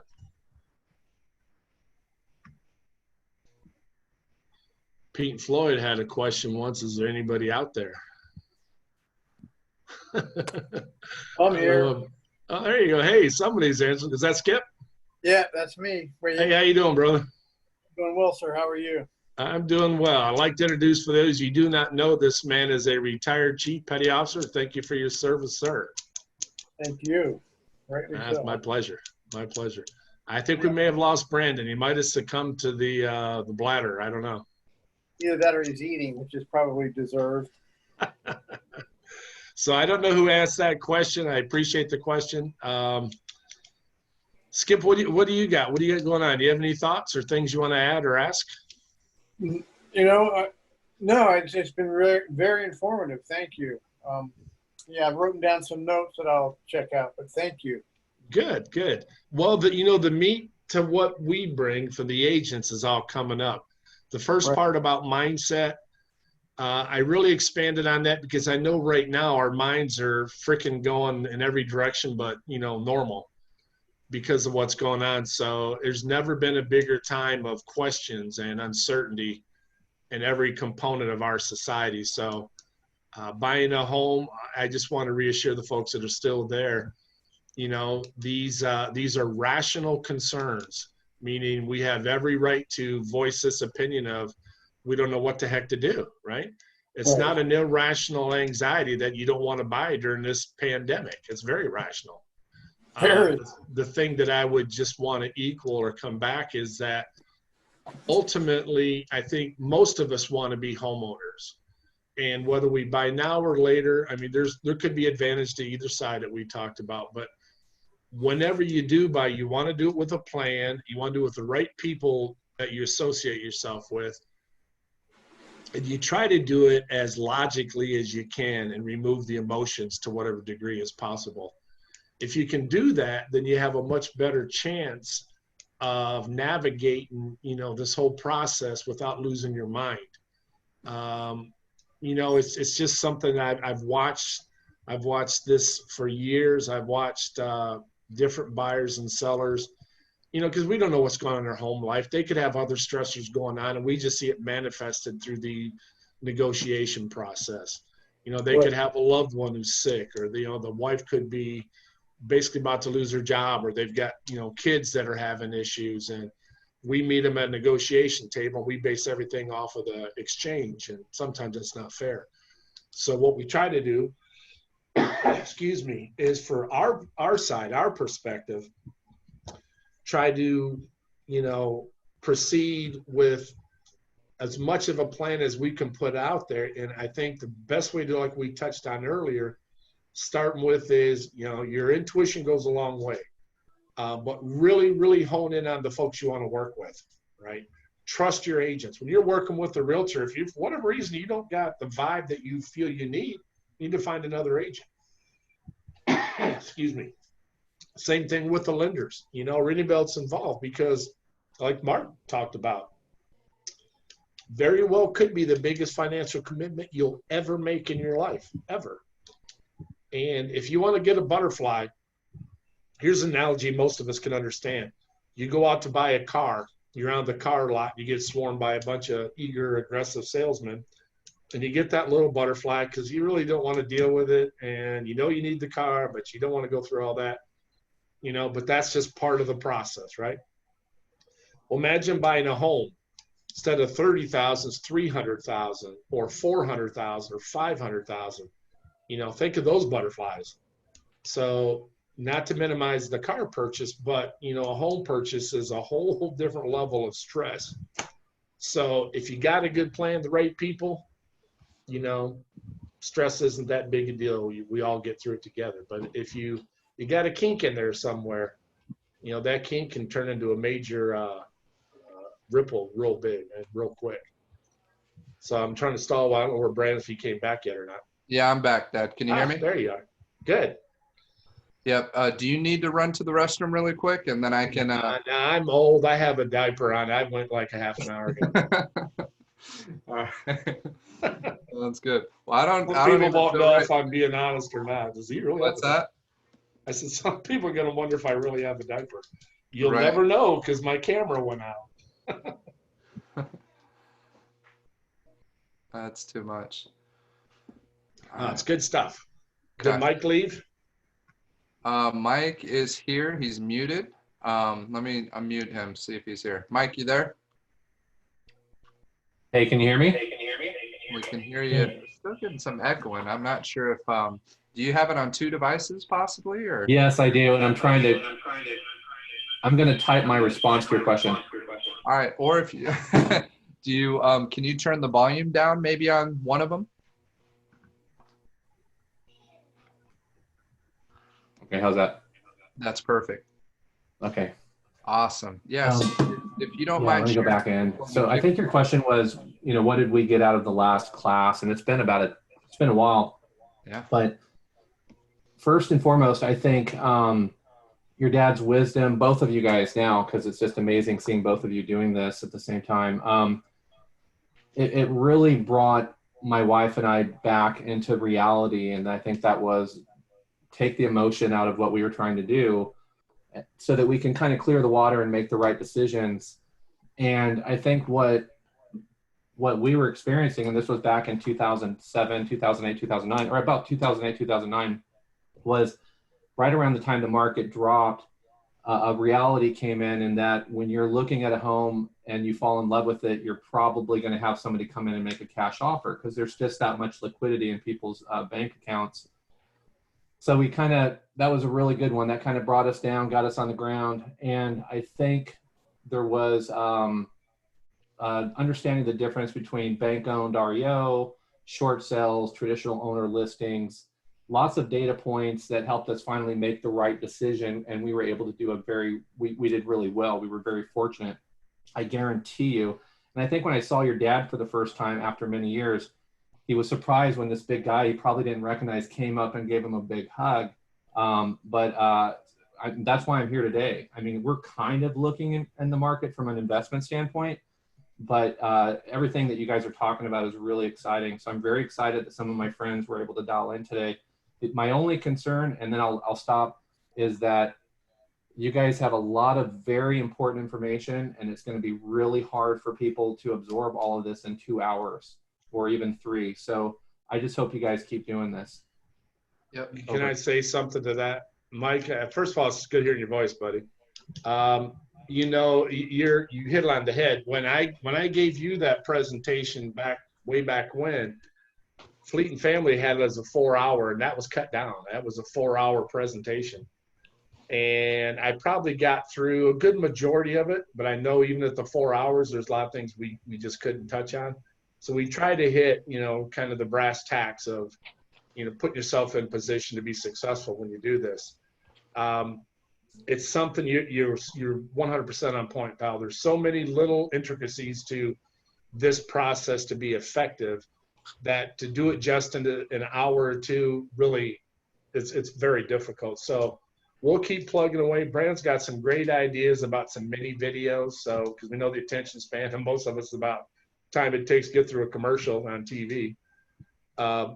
So if we can get some little, some quick hitters or whatever, and then take some other seminars, do some actual Q&As with actual presentations, I think we can tap into a lot of much needed bites in terms of, you know, solving some of these questions or answering some of these questions for folks. Because again, we all come into this with a different need, a different thought process, different motivators. You know, some of us are buying for completely different reasons. And they're all relative, and they're all very, very relevant to the, you know, to the process. The thing to really try to hold on to is you're not in it alone, right? You got a support team. But I can't emphasize enough, and I'll harp on this forever, because I've seen so many things go south. And a lot of times they go south for just because of lack of communication, right? It's not necessarily something nefarious. A lot of times just it was never conveyed, either in time or from the right person to the other person. So when I have a whole stack of canceled transactions, for my last company, before I met you, Mike, I had a company called Paradise Estates. We closed in a couple of years real quickly over 150 deals that when I shut down, I went to work at the base. I got to keep these files for 3 years. So 3 years removed, I start getting rid of files. Now, the last stack I did were canceled transactions. And they were stacked up on their sides, and they were literally almost 5 feet high. Every one of those transactions had a family attached to that file. And every family had a story, and everyone had a need. And for whatever reason, they weren't completed to fruition. They did not get their homes. Now, being a Christian and someone who believes in, you know, things happen for a reason, I just come back, and I know sometimes it's not what they want to hear, but my response, it never changed. You know, this one just wasn't meant to happen. Now, I don't know if that's taken kind of an easy way out, but I believe that in my heart. For whatever reason, this point in time was not the right point in time for that particular person. There's no other way I can look at it. But I do want to emphasize, even with that being my own thought, I do know that if we communicate in a timely basis, and Brandon's heard this, when I talk about good news versus bad news, which one travels faster, Brandon? Bad news. Bad news. You have to convey bad news quicker than you convey good news. Now, that doesn't mean we're not a buffer. As agents, we should be buffing, and as lenders and as the professional side, we should be buffing things from our clients until we decide they have to hear that information. But what I've seen happen is some people don't want to share the bad news, and then things just turn into, you know, a can of worms. So, you know, getting back to what we can do, and Mike, I'm so happy it worked out for you. It's hard to really get a good grip on this in our format. So we do the best we can, and we hope we open some dialogue that will basically respond with, you know, some further contact where we can answer. We've done one-on-ones with people, and I'm sure a lot of other agents are doing the same thing. So the whole point is, you know, I don't want to play, I've got a secret, you know, I don't want to have a secret. I want to share this with everybody. So. Agreed. Yeah, I think I've gotten some texts from some of my buddies that dialed in, so they see the same thing in you guys that I do. So we're pretty excited about your future virtual seminars. Yeah, we appreciate that, pal. How's the family doing? Doing well. Doing well. Good to hear. So, Brandon, what's your thought? When are we hopping into this? Any more questions or things you want to talk about? Well, we're already at 7:38, so I think we should, if we're going to finish this up, let's hit it as hard as we can in this final hour. Okay, let's do this. Pop up the closing costs. You can go. It's one after Jackie Chan. Well, you can show them Jackie Chan real quick. Sure. I'm just gonna pull it up because last time it started messing up. So I'm opening it right now. There's Jackie Chan. So what he's saying basically, oh, we're in escrow and you applied for a Kohl's card, saved 20% on a $50 purchase, and you just shot your whole loan right in the, you know, the patootie until you can get that worked out. Good intentions, maybe not the best decision. Next slide. So here's some examples of some of the closing costs. It's going to come up, but I think 2% is kind of a appropriate number. I've seen even higher than 4, but a good average is 2 to 3%. You can expect. Can be negotiated buyer seller either way. If we're talking vets out there and you've got a disability, that 10% disability will waive your funding fee. If you have a Purple Heart, you can waive the funding fee. Your funding fee's been bumped up to 2.3%. And if you used it before, it's going to go up incrementally. It's going to cap out at 3.6. So that funding fee is the way the VA kind of gets their pay. And again, if you're an active duty and you got the Purple Heart, or if you're in the reserves and you got a disability rating, because some reservists have been rated, they tend not to rate too much as disability because they can lose their billet. So they are always careful about that. But once you get that 10%, you'll never pay another funding fee, but you got to bring that up to your lender. Your lender's not going to know that. Okay. And if you don't have that disability, and they're talking about making that retroactive, I have a point of contact with the VA. I have a really good close friend of mine who, when I was over at Fleet and Family, she interviewed for one of the jobs over there, and thankfully she didn't get it, because now she's the county DAV rep and she just blows it away. I'm glad she didn't get that job. She's in a much better position, but she can help you file a VA claim if you're looking for that. Next page, some of the examples, actual examples of your closing costs, everything from appraisals to your inspections. This isn't really a closing cost, but it is a cost, that home inspection. Title and escrow, home warranty, you can see where we ask for sellers to pay for quite a bit. It's all negotiable. Commissions are the big ones paid by the seller. You know, buyers, you don't worry about that. But as you can get a feel for, look at this slide, there are certain fees that are going to come up. Now, I talked about earlier about the 2 ones out of pocket being your appraisal and or your home inspection. Sometimes the lenders may cover appraisals, so you may not have to worry about that. Sometimes we can get the home inspection if you're, I don't want to say light on money. If we can't afford the home inspection fee, then we might want to stop and reevaluate. You know, are we in a good spot to be buying at this point in time? Okay, so usually run about $400. They can be up to $5, depending on the side of the house. But again, you want them working for you. And once they do the inspection, and this is the beauty of it, now we got a tool to go back and ask for some repairs. So once that inspection is performed and you write them a check for $400, whatever it is, they're going to write us up a nice report, and then we're going to go back to the drawing table. We're going to start negotiating out some of these repairs. Okay. But it gives you an idea of some different fees they pay for. And termite, we usually, on my listings, most properties I haven't put a $2,500 buffer in there. So my seller's already prepped to pay $2,500 without batting an eye. And if your fee comes in under $2,500, they're already prepped for it if it's one of my listings. And I think a lot of agents do something similar to that. So don't be afraid to ask for termite repair. In the old days, it used to be the sellers paid for Section 1 kind of default. They just did it. And then there was a major lawsuit a few years ago, the Caldwell Banker agent, who somebody ended up paying for paying for, sorry, I just got distracted with this text. They ended up paying for that termite Section 1, and they didn't have to, and it wasn't negotiated out. So they went to court, the seller won, and that changed how we write up Section 1, Section 2 termites. Section 1 is your big time damage. Section 1 is the active infestation. The termites are going to town. Section 1 is the damage they've done. It can be dry rot. It can be just old, dilapidated wood that's been shredded through the sun and bugs and things through the time. So Section 1 is your big ticket stuff. If you get it tinted, that would be under a Section 1 item. So if you just kind of keep in mind, Section 1 is the big money. Section 2 is typically little money. But by law, a vet, you can't pay for that report, but you can pay for the repairs. What we try to do is get those repairs negotiated out. Okay? All this stuff's negotiable. But let me go to the next one. I don't want to beat that up too much. If you have questions on the termite, that kind of, stop me and give me a holler.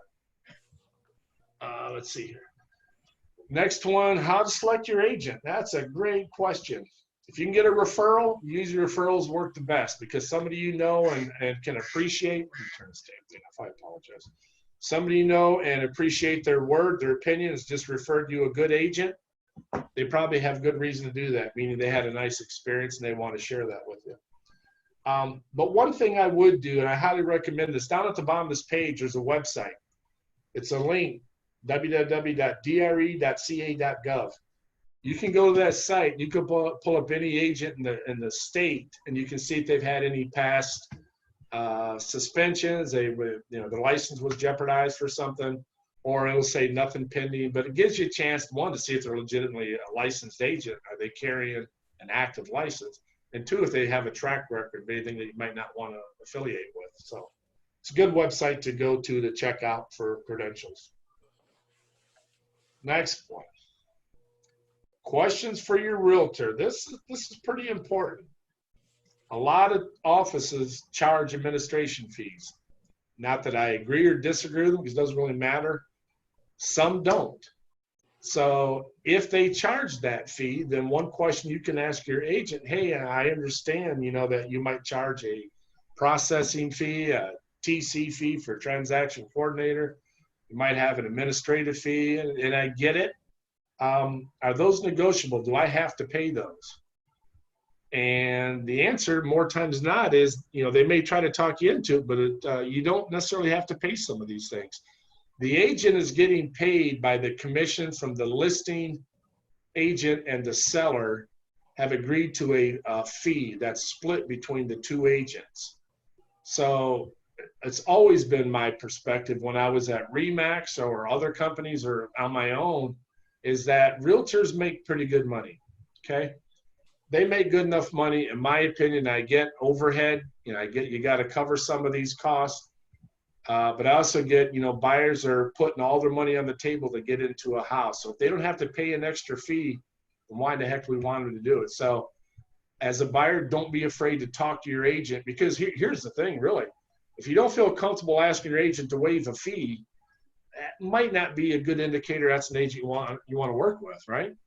So you should have that kind of a relaxed atmosphere in terms of talking to your agents about these things. Do they mandate buyer-broker agreements? A buyer-broker agreement is kind of a weird tool. It's one of those things, the official name is exclusivity, meaning you're going to work with that particular brokerage, mailing that agent. Where it can be an issue is if you get locked into an agent that's just not performing up to your standards, then you're bound to this agent. So the real question is, why does the agent want you to sign this? Typically, the agents will want you to sign it one of two reasons. One, their office mandates it, which isn't the way, I don't think, anymore. I actually left Remax in '99 when they started throwing around, we're going to put in mandatory buyer-broker agreements. That was my final straw, and I left. I don't think they do it, though. Just, put a plug in for Remax. But they were talking about it, and I didn't agree with the policy. But more than likely, too, the reason you're probably going to sign one is the buyer has, for some reason, given the agent indication they may not be loyal. Because please keep in mind, for the buyers out there, your agents are doing the best they can to research these properties, make the phone calls, go preview them. And now with coronavirus, it's a whole different set of processes. But they're doing all this stuff, and then you go out and shop around with another agent. We don't get paid a salary. We get paid on commission from hard work, but we base this on mutual trust and loyalty. So typically when that thing comes at you, it's because that agent feels like, okay, I think this buyer might be working with another agent. Me personally, I can pretty much tell that within a few seconds of talking, and I'm going to wish you luck. I'm going to say good luck with your agent. I want you to succeed with them because it helps our industry. I can't, I don't have the time to try to figure out if you're working with me or not. So anyways, I want to beat that up, but that's kind of what that's all about. Again, if you have a question, please stop me as we're going through here. Next page. This one just kind of follows up on the last one, but the big thing to understand is you don't have to pay your agents any money. I had one guy convinced he couldn't get it through his head that, what do I owe you? Let's see, you don't owe me anything. But that's why this one on there. Next, we talked about this a little bit earlier. Negotiating the deal, it's really geared to protect you as the buyer. These things we can negotiate: closing costs, warranties, appliances, repairs. These are things that are going to be part of the process. It's just going to be how's it handled. Are we going to accept them as one of our costs, or we're going to try to negotiate out some help from the seller. And again, it really comes down to, do we have a buyer's market or do we have a seller's market? What do you think the general thought is out there right now? Most people think we're in a buyer's market or seller's market, or what are we going to go into? I'll leave that out there and people can type in whatever they want to type. But that has a bearing on how you go for some of these requests for repairs and these negotiations. Because the more leverage you have as a buyer, the more likely you're going to get things handled. The higher offer you have, the more likely. Now, if it's a tight seller's market, that high offer might not be enough to sway a lot of things we're going to ask for. But like I said, I've only paid for about 3 warranties in my entire career, and done a lot of deals, and we pretty much always get the seller to pay for it. Just food for thought. If you're thinking on selling the house, here's how we get sellers paying for warranties. Is if I'm taking a listing and I have a seller who doesn't want to pay for it, and this has happened to me many times, they think that I'm charging too much commission. They already got to pay a lot of money. So one of my things is when I get the seller, I listen to them and I hear everything they're saying. And I just ask them a simple question. What if we get in front of a judge? What do you mean by that? Well, I mean that most litigation happens post-transaction. Either transaction failed and it gets, gets into the small courts or the big courts, an arbitrator or whatever, it gets with the big boys, or it's after the house is closed and there was what they perceive as some type of a flaw, it was a material defect or something they thought should have been disclosed. So my question to my seller is, what if we get in front of a judge? I said, how about this? What if we get in front of the judge and we say, Your Honor, we gave full disclosure on that property. We told them everything we knew about that property. We also mandated they did a physical inspection. I've had people not want to do inspections. We make them sign a waiver. If you as a buyer don't want to inspect the house, I will have you sign a waiver. That's how important it is. So when I'm in front of the judge and I say, 1, we gave full disclosure. 2, we had them do the full inspection. 3, on top of that, Your Honor, just in case something misses and falls into a crack, we covered them a warranty that covers the vast majority of the appliances and the functionality of that house. We covered it for them for a year at our cost. So we did everything we could to convey a good product to that buyer. What more could I do? That judge is going to look at the buyer and say, what would you expect from them? What more could they have done? So I think that's the best value those sellers are going to pay, is that $500-600 for a warranty. That's why every one of my listings always buy it. And most agents get it too, but I kind of want you to understand how that conversation would go. Last thing on this, as a buyer, you have much more control over the process with a non-bank owned property, meaning you're not dealing with a third party, some type of property handler for Chase or Wells Fargo or some investor. You're dealing with, Mr. and Mrs. Jones who are selling their property, right? It's much more of a personal transaction. Doesn't mean it's going to be easy. Mr. Jones or Mrs. Jones might be, the next shark on Shark Tank. You don't know. But you have a lot more control over than you do dealing with the banks, because the banks is just another file for them. Next page. So this is getting to the heart of real estate contract. Contingency and ways out. Ways you can legally change your mind and not be held in breach of contract. So this is something my wife, Terry, who's probably the best organized paper pusher I've ever seen for real estate, stays on top of these very religiously, because what happens when you open an escrow, the clock starts ticking. And you as a buyer, you have to do certain things in that short amount of time. And what it's really, this is when I refer to buyers investigate and sellers disclose, that's what this is all about. So you investigate, you have your inspections, and the seller's over there watching his clock, making sure you follow the guidelines. And in fact, one of the things that you want to ask as you open an escrow is you want to know definitively, what are your dates? When does this date have to be met? Meaning, when do I have to have my appraisal done by? When do I have to have my physical inspection done by? When do I have to see all of your reports and get them back to you by? Those are very specific time frames. And if you follow those, that's how you never get sued. Okay, that's how you don't breach the contract. Typically, it's about day 17 after you open escrow. And then this next page will, actually, let's go forward 2 pages and we'll come back. Let's go to the buyer's removal of contingencies. These are things that will be checked as you get them accomplished. The loan is typically 99% of the time the last box we're going to check. So when the termite is certified and done, we can check this off. That means we've removed that contingency out of the contract, right? When your inspection is done and negotiated to your satisfaction, we can check that off. When the appraiser comes out and says, here's the value, we can check that off. But until Jason or Mark or whoever the loan provider is going to be, until they say, hey, we are good to go, we're clear to close, we're not checking that block, because that gives you a legal right to get your earnest check back. And what your earnest check basically is, that's your good faith gesture when we open escrow that goes into escrow. It doesn't go to the seller. It's a common misconception. It goes into escrow. They hold it for the duration while we do this transaction. That's kind of your skin in the game, so to speak. So it's sitting in escrow.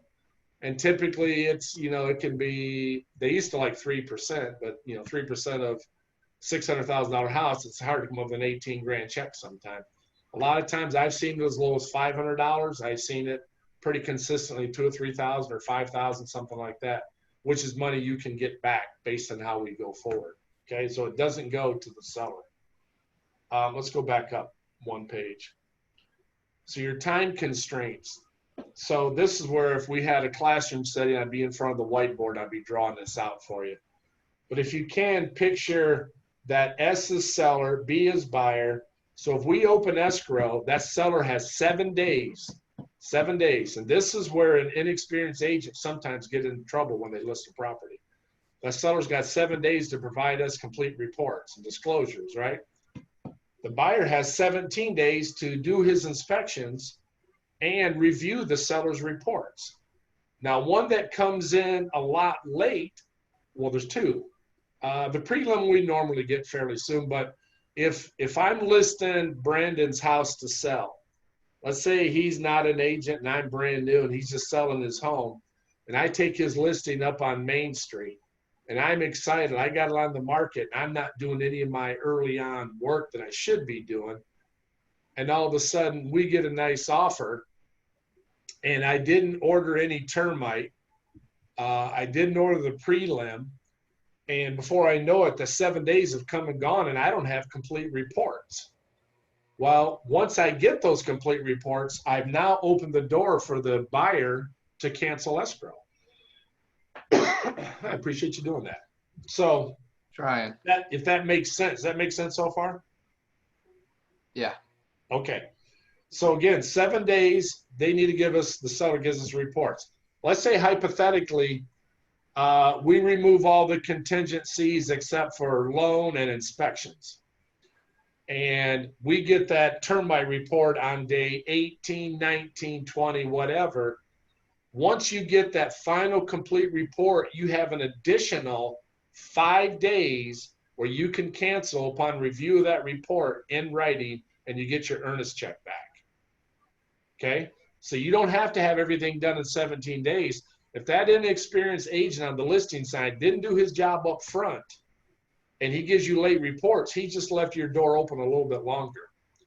So an experienced agent would have told Brandon, okay, before we list, and I do this with most of my clients if they listen to me, before we list, one of my questions is, have you done a recent termite inspection?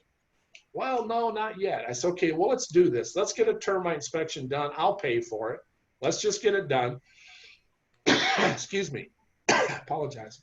So we know what kind of damage is done, right? We want to know what's going on with the house before I even put it on the market. There's 2 reasons for that. One is the 7 days. I don't want to get caught up on that. But 2, if there's damage, and I know this has got to be negotiated, I want to know that in advance before I list that home, so I know what I've got to be working with when a buyer writes an offer. See, one thing for those of you who've hung around, I think is really important that the early people might not have got, and this is one of the most fundamental parts, in my opinion, of buying a home or selling a home. If you're a buyer try to think like a seller. If you're a seller, try to think like a buyer. And there's a very good reason for that. If you're buying and you're only seeing everything from your buying perspective, the way you present an offer, the way you negotiate might not be the most effective measure. But if you're a buyer and you already started thinking like that seller, you're already thinking, you know, what's he, first of all, why is he selling his house? My agent should find out what's driving that sale as much as they can. So the agent will call the other agent and kind of grease it a little bit. Okay, I know he's selling because he's got a job transfer. He's getting relocated to Atlanta. Cool, it's a relocation. So that tells me a lot. If it's a relocation company, that tells me a couple things. One, they tend to pay higher commissions because they want this sale to go quicker. They know agents look at commissions. Higher commission means more agent activity to start with. Also, the relocation company isn't necessarily looking for a major profit. They need this guy to get out there and do his job ASAP.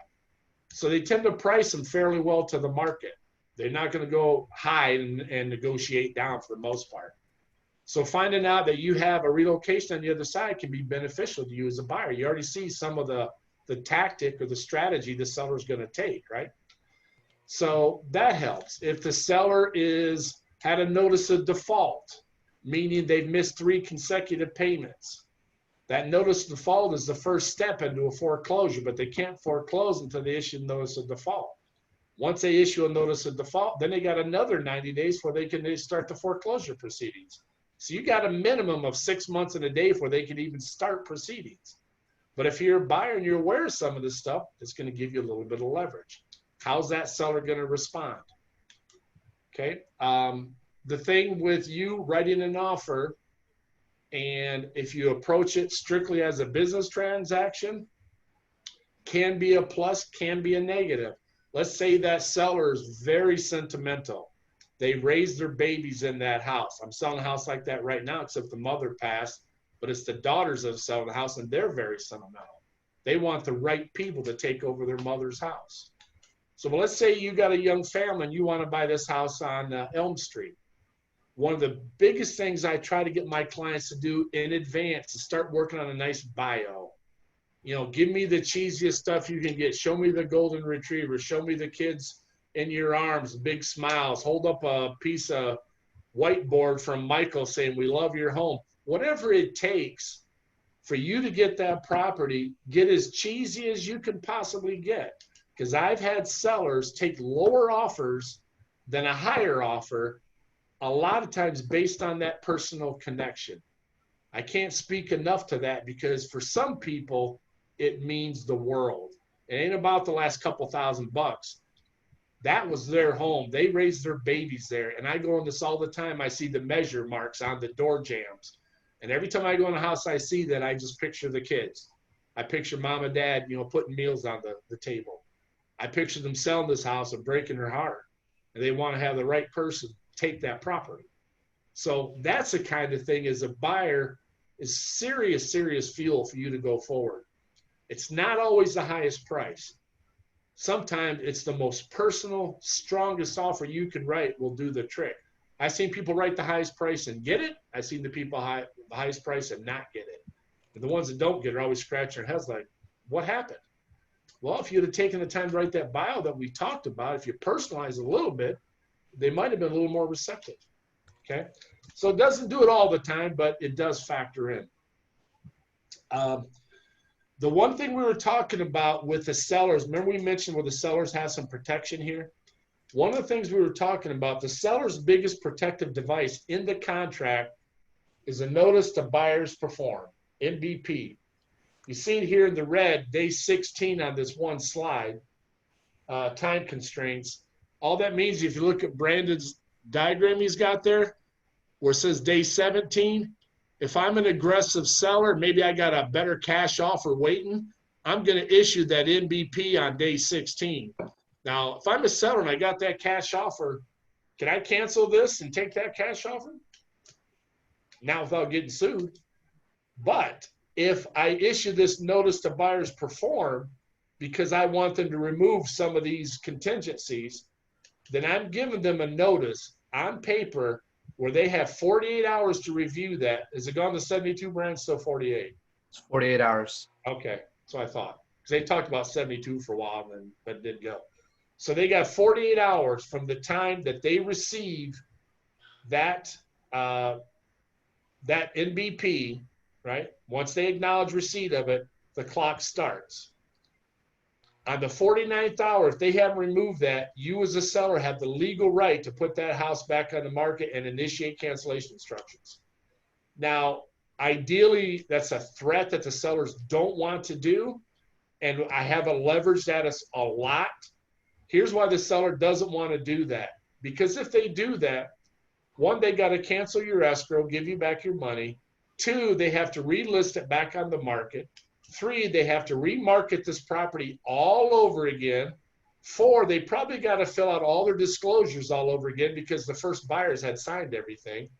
And five, they got to find another buyer, go through all the inspections all over, re-vet that buyer, go through all the negotiations, and then hope this person will remove his contingencies when he gets to day 17. So there's a lot of hot air in this part, but you as a buyer need to know they do have that capability. They can initiate that notice to perform and put pressure on you to make something happen. That's where you decide, am I going to go forward and keep going, or do I want to walk away and get my money back? Okay. That's the pivot point. Yeah, go ahead. Okay. No, it's great job. And I just wanted to interject on a couple things real quick with the timeline and contingencies. Is it okay? Yeah, go for it. Okay. So real quick, contingencies, as you hear contingencies, the best definition I heard from an attorney was a contingency is a good faith excuse out of the contract. So you have many different ways, as my dad mentioned in the beginning, that the contract is more geared for the buyer. California is a consumer protective state. They want to protect the person who is more at risk. They want to protect the little man or little woman, if you want to call it that. And they don't have as much leeway in terms of the person who's in power position. And in this situation, when you're purchasing a house, the buyer's taking a lot of the risk. The seller, as soon as they sell it and they close and they get paid, they're done. Now they can still have some liability, but for the most part, it's the buyer who's inheriting that risk, right? That 30-year commitment, everything that house comes with. So the contract is geared to protect you as a buyer. So these protections are put into place, the contingencies that we're talking about, and there's a time period, there's a due diligence period, which is typically the first 21 days. This is huge in understanding in terms of negotiation on what to do, because many times as a new buyer, as a buyer in general, you walk into a property, you say, okay, there's some paint that may be peeling or some termite work that may need to be done. I got to account for that as I negotiate the price. There's, that chimney, it looks like there's issue there, right? Depending on the type of market we're in, we start asking for too many things out the gate. We don't even get a ticket into the game, right? We don't even get our offer accepted. We don't even have a chance to start negotiating. We haven't even negotiated. We got shot out before we ever even started. So one of the biggest things we want to do is what we're doing right now, and it's explaining how the game is played. Let's just put it that way, because it's not a game. This is real lives of what are being impacted. Our lives, families that are selling their homes' lives, but you got to understand the rules and understand the protections of the contract. So these contingencies, the way we like to say it, what my dad's saying is the seller's weapon or their tool in their arsenal is their notice to buyer to perform. That's all they have. In most situations, there are always exceptions, but in most situations, a seller is locked the second they accept your offer and you write your offer on whatever terms you and the seller agree upon, that seller's committed. They get another full price or a higher offer, all cash, that's looks better in so many different ways. The best they can do is take it as a backup offer. So the way I try to explain this portion is when you walk into a hallway for a buyer, just imagine 7 to 10 different doors wide open. You can walk out of any one of those doors at any point in time because you have all these contingencies, these good faith excuses out of the contract, the appraisal, the home inspection, the termite, the CCNRs. There's something we find out during our due diligence period. We uncover quite a bit that we try to negotiate and we can't get. We can walk out anytime, and the earnest money deposit, which my dad's going to get into, is not at risk as long as we do everything within our time periods. So the contract is an active contract, and it being an active contract means that we have to physically remove those contingencies, those ways out of the contract before we lose those rights. It doesn't automatically happen at 21 days. So I'll explain it that, look, after your offer gets accepted, you really have 3 weeks, 21 days in most situations to really see if this is your home. So those are the big points I wanted to hit, Dad. Anything you want to build off that? No, that's perfect. I'm glad you mentioned backup. I'll talk about that in a second, but are you good? I'm perfect. Thank you, Dad. Okay. The backup that Brandon was talking about has come into play a lot more recently with some of the lending criteria getting a little sticky. I had 2 listings this a couple years ago, but both of them were right around Christmas. I was selling the house. 2 different agents brought buyers. It's good property. We're able to get backup on both properties. And when you know it, one fell out like 3 days before Christmas Eve. The backup moved right in there and, saved the deal. And 2 days after Christmas, the other one fell out. The backup went right in there. So if you find yourself in a backup position, don't lose faith, because again, if this thing's meant to happen, it's going to happen. But at least you're in the game, right? At least you got a shot at it. Because what it really says is the seller liked your offer a lot, but for whatever reason, the other one was just a little bit stronger. And sometimes it's not the price. Again, sometimes it may be they're coming in with 300,000 down or something. It could be something like that.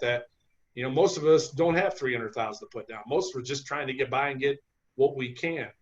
But sometimes you're competing with that kind of thing. So again, personalize it, goes a long ways. Have your stuff all ready to go. And if we get into a backup position, that's not a bad thing at all. One thing that I've started doing on the listing side, this again, where when I say think like a seller, this can help you as a buyer. When we receive an offer and we send a counter offer out, part of our counter offer to the buyer is I put a transfer disclosure with that. What that transfer disclosure is with the counter offer is it tells that buyer exactly what we know is wrong with the house.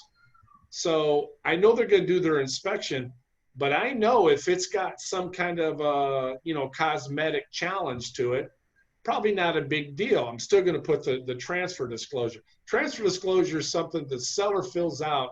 It's about 3 pages and it's got checks on it like, do you have a leaky roof? Yes. Do you have an operating water heater? Yeah, it's working fine. It's got a whole list of things that the seller tells you what they know about the house. They explain things on the 2nd page and the 3rd page they sign off where they talk about what's the issue with the home, what they know. Well, if you add that with the counter offer and it comes to you as a buyer and you can see right up front, well, it says it's got a small leak here. Oh, it has a leak, but they fixed it 3 years ago. So it did have a leak. So when I saw that patch thing in there, I was kind of curious about what that meant. Well, now it's explained to you in the transfer disclosure. So anything you could explain from the seller side, again, you're the buyer thinking like a seller. When it comes to you, now when you sign that counter offer, I feel a little bit more comfortable going forward because they've already told me what they know. I'm still going to do my inspections, but at least I know what they know about the house. For a seller, the reason that's important for them to do that reduces your chances of walking away, right? The more they tell you up front, the higher probability, if you accept that you're going to go forward with the transaction and not get into my stack of canceled escrows that, was 5 feet high. What we don't want you to do is get into the thing that you cancel that you could have avoided, meaning I wish I wouldn't have wrote that off in the first place. Had I known about that, that thing, I would have ever accepted the offer.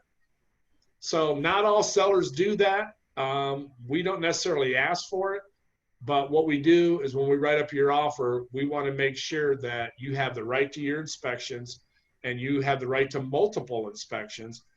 And this is another kind of a misnomer that when you get that first inspection done, he or she's going to go out there and they're going to walk around the house. They don't have any roller coaster feelings. They got a checklist. There's no attachment to them. They're going to unbiasedly write down everything they see, and then they're going to write if it's a safety hazard, and they're going to write their recommendation. And a lot of times what you're going to see is roof appears to be worn and aged. Highly recommend getting a roofer specialist out there, right? So now it's up to you, and there'll be all kinds of things on the report, but he's singled out the roof needs to have an inspection. Give you a really quick little horror story, and you can see where this goes. I just checked in the Navy. I wasn't an agent yet, but one of the guys I worked with had just bought a house. True story. I got there around Halloween, and he was telling me this story about a week before Christmas. So we shared the story. He goes, you know, I'm really upset with my agent. I'm upset with this whole thing. I said, what happened? He goes, well, I bought a house, didn't have anything about any leaks. I got my keys a couple weeks before Halloween. I've been in about 2 months. Well, I've been in a month, and right Thanksgiving was one of those rainy seasons. It might have been El Nino, you know, 95, 96, that time for 96, 97. And it leaked pretty hard. So he's in the kitchen stirring his pot. It's just pouring. It's like a sieve coming through his roof. He puts a pot down there to catch the water. He finishes his dinner, gets all of his paperwork, sees nothing about a leak, and the guy is hot. So this was a Thanksgiving Day. He finds the leak. He finishes his weekend. He deals with that as well as he can. Sunday, it's nice and dry. He's telling me he goes to the airport, drops off his family. He said he came home. He didn't even go in the house. He got his ladder, went straight to the roof. He looks up on the roof, and the first thing he sees is a patch. He sees a patch right over his kitchen. What does that indicate? That indicates that somebody knew there was a leak and somebody tried to patch it. Now we've got something to work with here. So now how this ties in, so he goes back and looks at his papers again. Nothing on there. He calls his agent. Don't know about that. Let me check. Agent calls the other agent. The other agent gets a hold of the seller. Make a long story short, he got a free $8,000 roof. And he got the roof free for a couple reasons, but the main reason was there was a patch. If there was no patch, now we have a different scenario. So he climbs up on the roof. He can't see any patch. He sees what might be something, but he doesn't see anything else. Then he goes back to his inspection report. On the inspection report, he looks and says, oh, recommend roofer look because it has possible wear and tear issues or servicing issues. So now can he go after the inspector? Probably not, because the inspector said, recommend you get a roofer. Can he go after the seller? The seller's going to say, it never leaked before. I never had a leak. That must be a new leak. I don't have any indication down here. There's no stain on the ceiling. And that one didn't have a stain, which was pretty interesting. So that case, that buyer might be out of luck because the inspector told him to get a roofer out there. He didn't do it. And because of that, he has this issue. That case, he probably loses in mediation or an arbitration. He might win, I don't know. But the fact that there was a patch on the first one, guaranteed he got a free roof. So your disclosures and your inspections are only valuable if, you know, we know what we're talking about. We follow up on them. You know, we see the disclosures, we sign off, and we investigate them. The inspector refers you to a specialist. It's up to you to get that specialist out there, right? Because that's another way of canceling your contract. It's also another way to ask for that roof repair. A big thing here is root intrusion. If you live in Fillmore, as a seller, by law, you have to put a camera cable down to your sewer, do an inspection, and provide that to the city and to the buyer. They have to have a full report. That's legal. It's a law. It has to happen. It's starting to happen and being more and more recommended through the area. Ventura, same thing. You got to have one in Ventura. I think you're going to see it in Santa Paula, Oxford. I think you're going to see it across the board at some point. But again, your inspector comes out. He writes up, it looks like there's a roof maybe pushing up the sidewalk. I recommend you have a sewer lateral inspection. You as a buyer, you have the obligation, not only just a right, you have the obligation to have that guy come out, drop his camera down the sewer line and look at this property. If you don't do it, and it's not mandated by the sellers because of the county requirements, then you miss another opportunity to find a big ticket item that should have been done. And you leave it open for the seller to walk away without any damages. See, all these things are about you protecting yourself as a buyer and the things that are in place. These inspections, when we say, and I'll keep saying this, Buyers investigate, sellers disclose. These inspections are your livelihood in terms of the security of that property before you close escrow. These inspections are your way to ensure one of a couple things. One, this house is suitable for my needs. I'm going to get this fixed, hopefully get the seller to pay for it or not. Or two, these are big ticket items. Seller's not going to pay for it. We'll try, but if they don't, we're walking. It's a negotiation point. So I can't emphasize that enough. The disclosures, the inspections, you know, you have to be read. Your inspector's got to do his job. I got a ton of other terrible inspector stories. I can't take all night sharing those with you, but you can kind of get a feel off that one. So you want to add a point that and we'll go forward? Are you good? Yeah. No, it's your story was great, and you know, the biggest thing I guess I wanted to share just with the timelines is, you know, it's in the contract by those days. Nothing automatically happens. You have to take action physically. That's why that notice buyer to perform becomes such a big deal. And a lot of listing agents, to be honest with you, are afraid to send that notice buyer to perform. They don't want to be mean. They don't want to be rough and send that over. So when that is the case, you can sometimes in a certain situation always have a way out of the contract almost to the very end. And that's how we've always protected our clients' earnest money deposit. The EMD starts becoming a big issue. I know we talked about some legal things, and that earnest money deposit, even though you may have every right at getting all that money back, if the other side gets froggy and wants to try to go for it, they can always try to go for it, but it's going to be pretty clear based on how the contract is built and how well your agent knows the contract in terms of protecting you to make sure that you get every penny of that earnest money. And earnest money is a good faith deposit that you're going to submit up front, on average 3%. So at a $500,000 purchase price, that's $15,000. Well, that's all negotiable as well. And we've gotten them accepted as little as 5,000, used to be pretty common, sometimes even less than that. Well, it changes based on what type of market we're in. So right now you may get a little bit more flexibility, you may not. Those are questions you want to have with your agent, you want to do up front. But just want to touch on some of those final points. But I think we hit the timeline pretty good. Any other final things you wanted? Because I know you're going to talk about closing coming up, right? Right. No, I think we're good there. And again, for the folks who are hanging around, I see there's a couple of agents on here.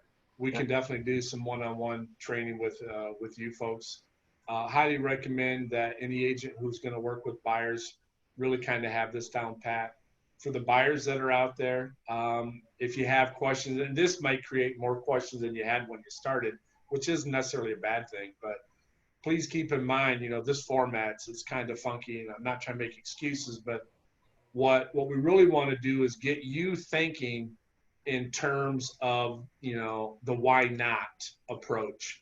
Why not go forward because I've got protection? Why not go forward because I got an expert in my back pocket? Why not go forward because I can actually be a landlord and not a renter? You know, that's what this is geared towards.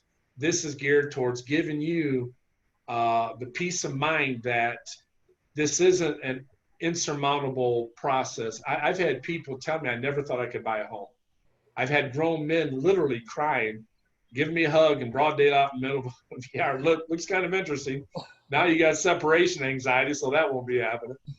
But as an agent, and to play that small part into watching somebody make a dream come to fruition, yeah, that's as good as it gets for me professionally. You know, I'm never gonna deliver a baby. Well, I don't know. I got one due here in a couple of weeks at my daughter-in-law. But I'm never gonna do anything like that. So the least I can do or feel good about as far as professionally is help someone attain this dream. You know, it's like I said, it's kind of a primordial thing that we have inside us. It's inherent instinctively to provide for our family, to have that cave, so to speak. It's been around for, you know, thousands of years that you want to be the provider.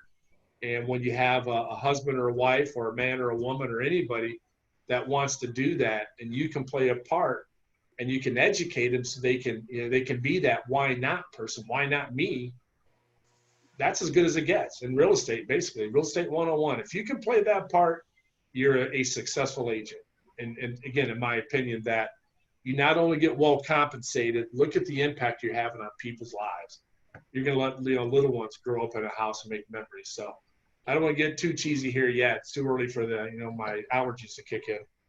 But as far as these things, let's go to protective devices real quick. This is the last thing on that, and then we'll kind of wrap up. Close to wrapping it up here. So let's protective devices. These are tools, again, just to give you an idea, as it's after the check boxes.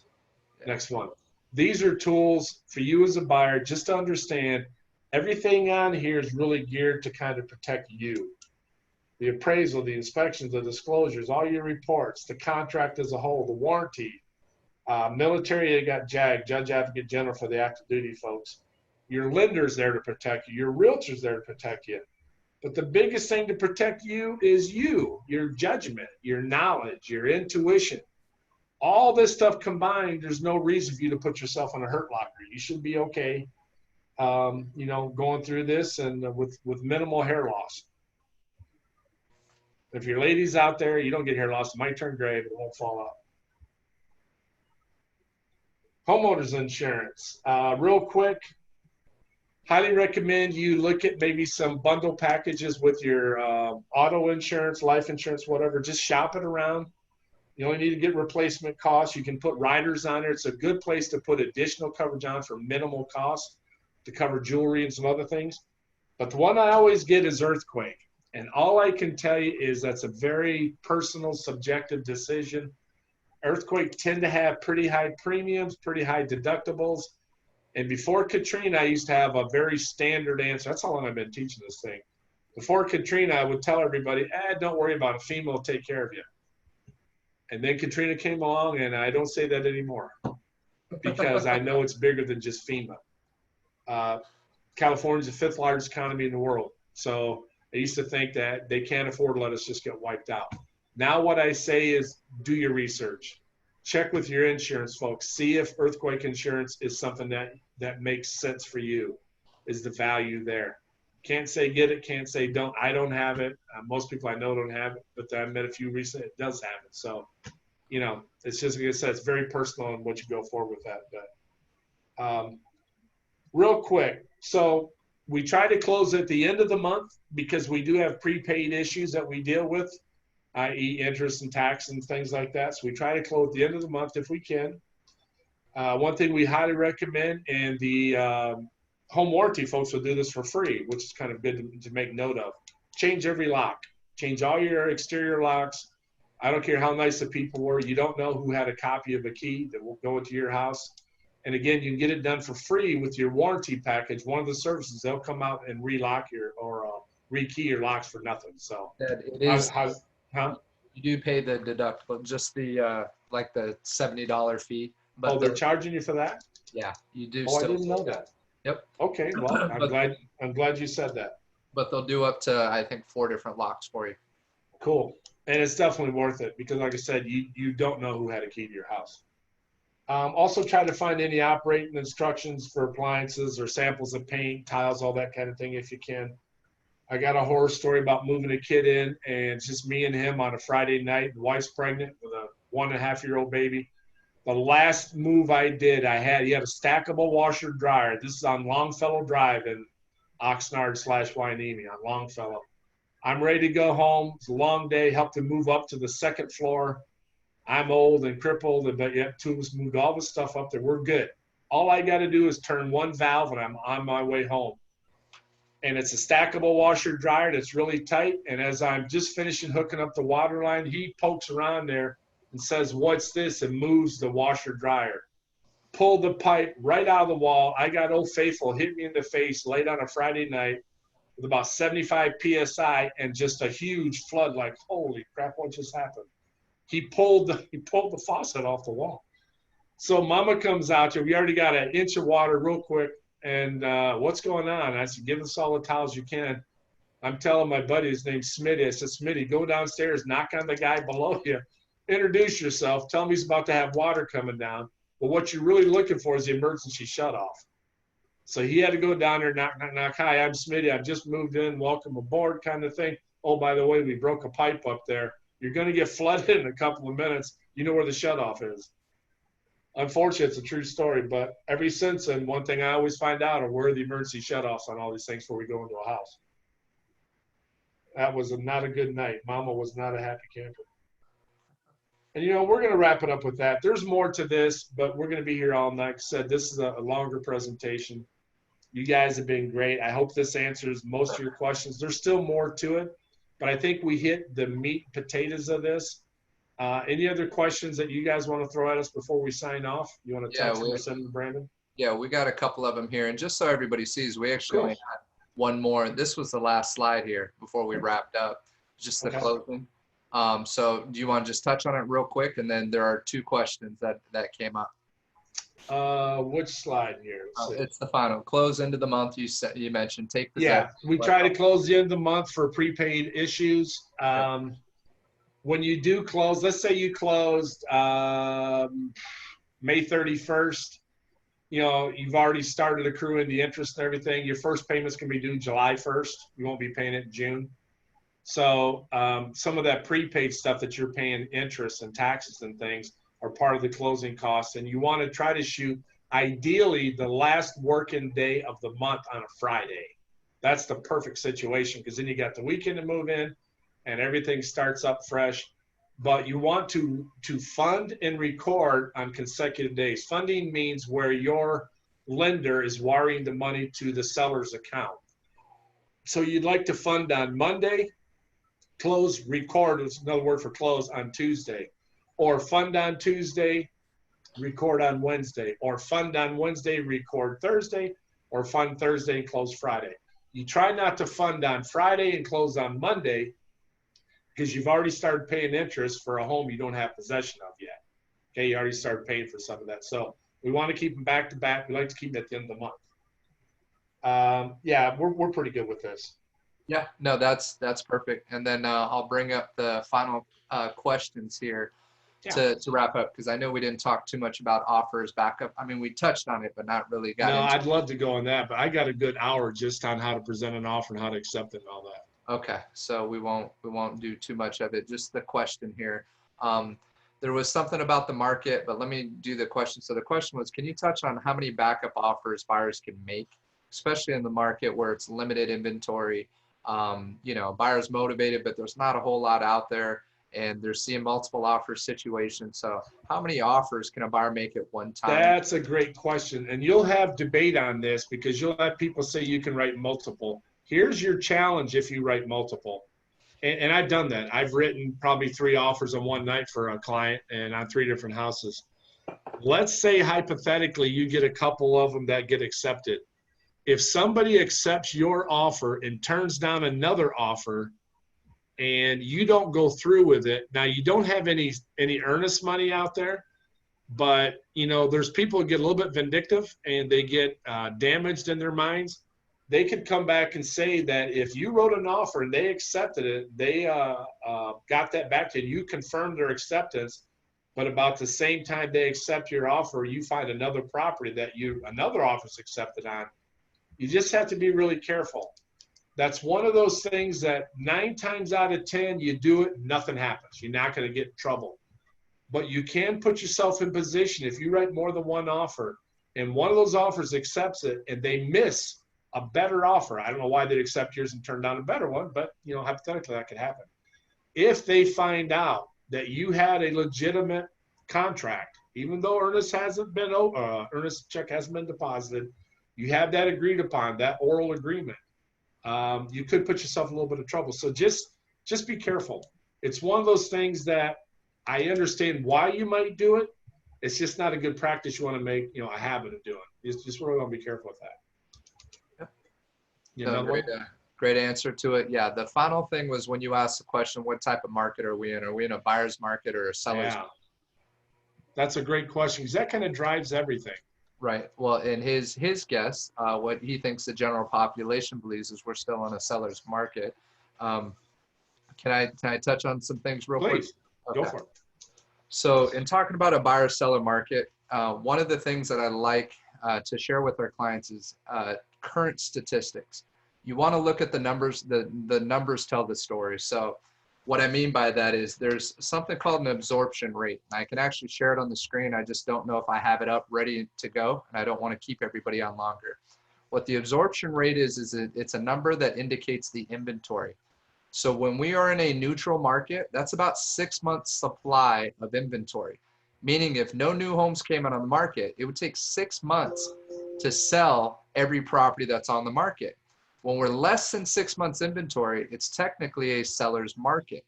If it's more than 6 months inventory, it's technically a buyer's market, meaning there's plenty for buyers to choose from. They have more negotiating power. Well, right now, today, or I should say as of April 2020, for Ventura County, the absorption rate was 2.5, meaning 2.5 months inventory. So quite a bit less than the 6, which means technically we're still in a seller's market, very low inventory. That's why you see multiple offer situations. Now the caveat I would give to that is it's a different 2.5 today than that 2.5 was 2 months ago. What I mean by that is with all the changes with the whole stay-at-home order, COVID-19, concerns, fears, you got different things that are happening. Now, I listened to an economist right before we got on this call, and what the economist said on a national side, and there were actually two people. One was, I think it was CoreLogics, that pulls all MLS data. They said the people who are getting good opportunities still aren't seeing better than a 10% adjustment from the list price versus what it sold at. Still less than 10%. So I've heard buyers say, oh, well, because of all this, market's going to crash. It's going to come down 10, 15, 20%. It's not happening yet. Let's just be clear about that. You're not seeing that type of bargain yet. Most people are still paying fair market value. The other economists actually predicted still about a 2.5% increase by next year in prices going up because of the low inventory and because of the strong buyer demand, because of the fact many people have been at home realizing, okay, I need a bigger yard, I need a bigger house, or I need something. And they've been watching the market and watching for these great opportunities. Even though we've seen a huge reduction in the amount of sales, we're still seeing strength in terms of people buying. So 2.5 is a key number. Keep watching that. Keep watching the days on market. The days on market, as that starts stretching out, right now, the average days on market for April 2020 is 60 days for the average, and the median is 36. And just so you know, we've seen it around 45 days when the market was really moving. And then I've seen certain zip codes like 93035 up to 160 days as an average days on market. Newbury Park, it was 109 days as the average days on market. At a listing presentation, between 700 and a million, 32 homes listed, 17 canceled or expired. Half of them canceled or expired. Average days on market was 109 days. Now, if you're looking for an opportunity, those are the little pockets. Even though we're all in Ventura County, you'll see different activity in 93035 versus 93010 versus that. So these are the questions you want to have with your agent to make sure that you are taking advantage of certain even neighborhoods that you can get a better opportunity with by looking at those numbers. So anything you want to add to that, Dad, in terms of the type of market we're in right now? No, I think that explains it really clear. The reality of, this housing situation with stay-at-home orders and then coming out, see who's got jobs and who can buy and who can sell and what's going to happen. How many people are going to try to get out of the state? I don't know. I think we're about to embark on something that's never happened before. Well, we already are, but from the real estate perspective, what we need to be is, for the agents who are still here and us, speaking amongst ourselves and potential buyers, is the agents need to be kind of open-minded, the lenders a little bit open-minded to some of the apprehension and some of the processes. It can't go back to what it was prior to this, and you touched on it, prior to that date. The game is changing as we speak. Fundamentally, these things still all apply, in terms of your inspections, disclosures, all the jargon we throw out, all that stuff still applies. The major question is, what kind of impact can we expect short-term and long-term coming out? How fast can we recuperate? What kind of systems are going to be put in place to really enhance people's viability of keeping their mortgages intact? Is there going to be any type of a bailout or more than just what they've offered so far? as far as, mortgage relief. I don't know. This is all going to unfold in front of us. So it's a good time to really research. It's a good time to observe and learn as much as you can and throw out questions. The agent you're going to work with, put them to test, not expecting to trick them or to, have them show they don't know it, but just so they can learn as well. You want to work with this person, this gal, or this guy, and I've got some concerns. How can you and I together go forward and get me in a good position where I feel safe, making this call? That's what a lot of it needs to be. It needs to be some open minds going into this, and not think that, I've got it down pat, because I certainly don't have it down pat. And I expect most agents are going to feel the same way. But we do know the market here is a great desirable location to purchase, which is going to keep a high end on the resale. Talk about the schools, we've already talked about all that, but it really comes down to the question mark that we're going to see over the next week, the next month, the next season, as we get through summer into fall. As COVID part 2 coming at us and the flu season, all that kind of stuff is yet to be determined. So I think the single best thing we can do is exactly what you touched on today, and what we tried to put out here is, let's get some communication going. Let's get some dialogue and try to understand there are certain things we can control, and other things we got to kind of wait and let it take shape, and then we respond accordingly. Yeah, that's there's a few things I want to share in terms of the market, because I hit on the numbers, and the numbers could be kind of daunting. Like, okay, well, if it's still a seller's market, prices are as high as they are right now, why would I want to try to buy right now? And as you were speaking, what I thought of is, I know before the end of last year, as you talk about negotiation opportunities, what can I ask for now versus, today versus maybe 2 months ago, or even before the end of the year. At the end of last year, there was a little bit, sellers properties were sitting a little bit longer. You can negotiate a little bit more. I had one situation where I had a listing and the buyer wanted a whole new roof. Well, roof never had a leak, never had an issue. They've been there for 12 years. They bought the property because it had concrete tile. This home inspector came in and said that tile was actually recalled. So it's not a good tile, it's very brittle. And they're going to have to eventually replace that roof. So we want the whole thing replaced. So we had to negotiate it. We didn't give them the whole value, but it was almost $22,000 they asked for request and repairs.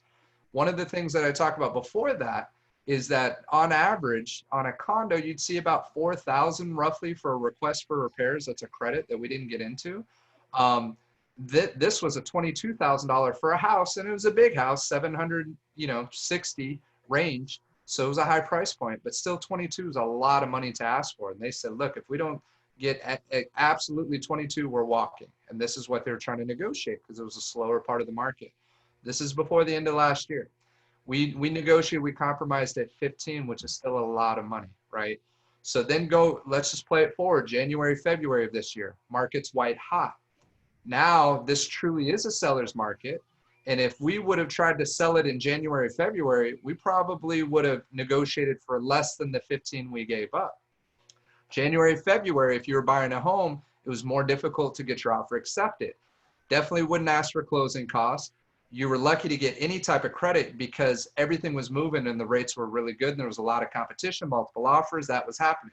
Then the stay-at-home order hits and the whole thing changes, goes from a strong sellers, even though the inventory is still light because a lot of people are on hold, to going to now what we see today where buyers are getting roofs taken care of. Not every roof, but if you need a new roof, you're negotiating that. Termites being taken care of.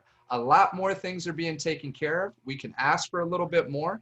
The downside is you got buyers over negotiating in certain situations and sellers trying to do everything they can, but there's only so much they can do. That's what my dad talks about, putting the seller's hat on. But what you really need to do is have a strong pulse of what's happening, have an expert in your corner who on the lending and on the real estate side can advise you accordingly to what we're seeing on a large scale, not just a case by case, but a large scale. And it's going to give you every edge you need to make sure you get the best opportunity for what you can qualify for. And again, it still has to make sense and fit your payment. So those are just some final points I wanted to touch on. Anything that that you want to finish with that? No, I'm good. I just thank all of you for your time. You know, it's a long day, long night. We'll do more of this stuff. Give us some good feedback if you get a chance. You know, do it right now, but when you think about things you'd like to see more of, we'll try to get it a little more conducive to a virtual component. There's a lot of to me the biggest challenge is, you know, I've been teaching in front of a classroom for a long time, is you get that engagement, the energy from all the attendees. And it's kind of hard when you're sitting there and I can't see you face to face and read body language and maybe see that there's a question waiting to pop out that I haven't gotten out of you. So there's a lot of value to doing this when we can, and we can actually get together and hang out and do something in a nice formal setting. There's more value there, and we can cover some things we haven't covered. But if there's an area that we haven't touched on, or we didn't touch on enough, or didn't explain it right, please send it to Brandon or myself, and let us try to get a little bit deeper into some of the explanation, because it's real easy to go. There's so much to this. It's real easy to go to another area that's very important, and it'll take us off some other issues that you might be concerned with. So we're definitely not done with it. It's a great, I think, first step out the gate. We'll do this again tomorrow for those who want to be here for the second part, and we'll just make it better.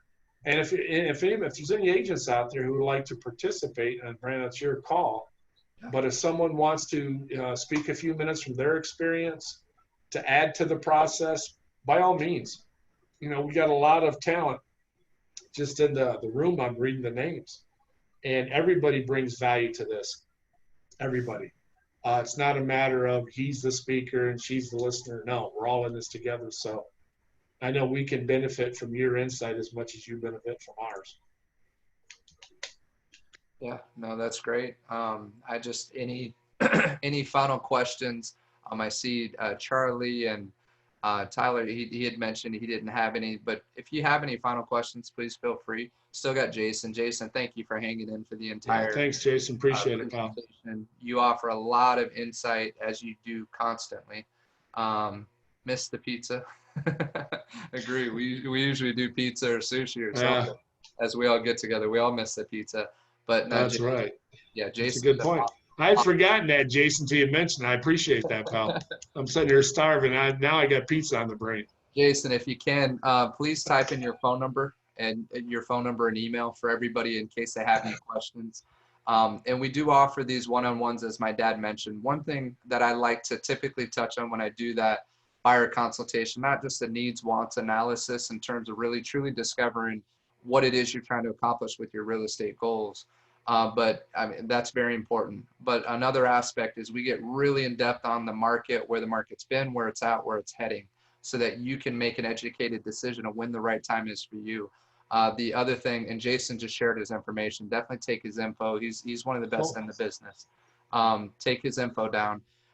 The other thing that we touch on is the contract, right? So we talked about the time frames, and we talked about a lot of the major points, but how the contract forms is huge at the beginning part of the negotiation process. Difference between a single offer, single counter offer, and a multiple counter offer, and how that works, and when that seller's truly bound, and what other different types of nuances are in place. So all important. Blanca, also, thank you for joining us as well. Blanca, we went to high school together. Blanca's phenomenal.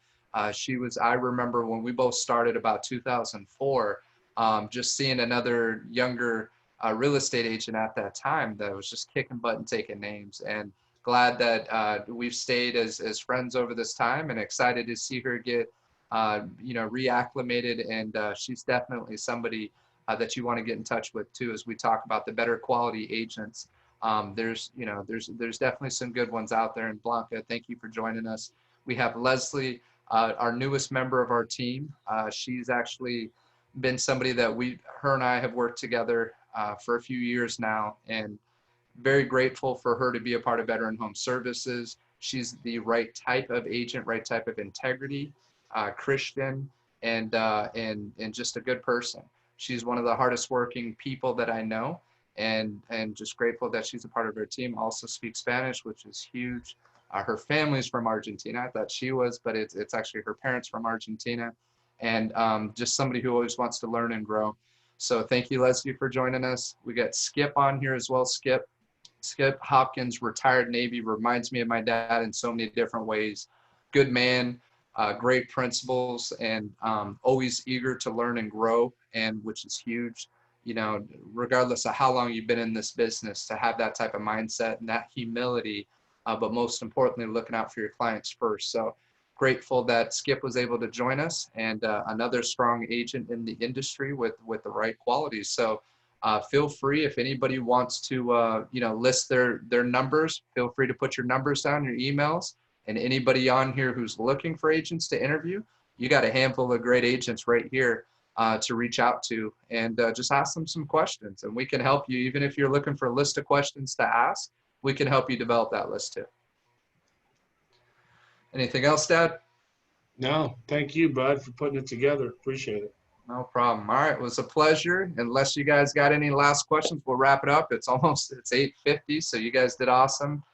Thank you again for all your time and your faith and checking this out. And I hope there were some nuggets you were able to pull from this. We're going to be on here again tomorrow. We're going to cover a good amount of the same things, but we will probably get into some details. You never know when that nugget of information could come in.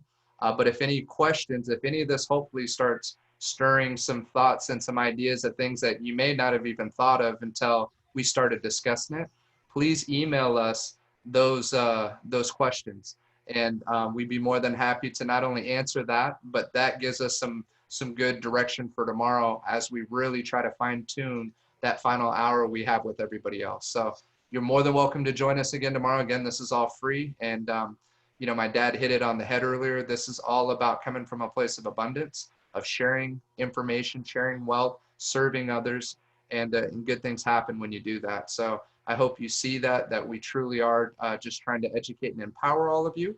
And just thank you all for your time and your trust. Yeah, stay safe. Thank you. Yes, be safe. All right, you guys take care. Just going to send out my dad's email. If you have any questions, his contact, and you guys have a good night.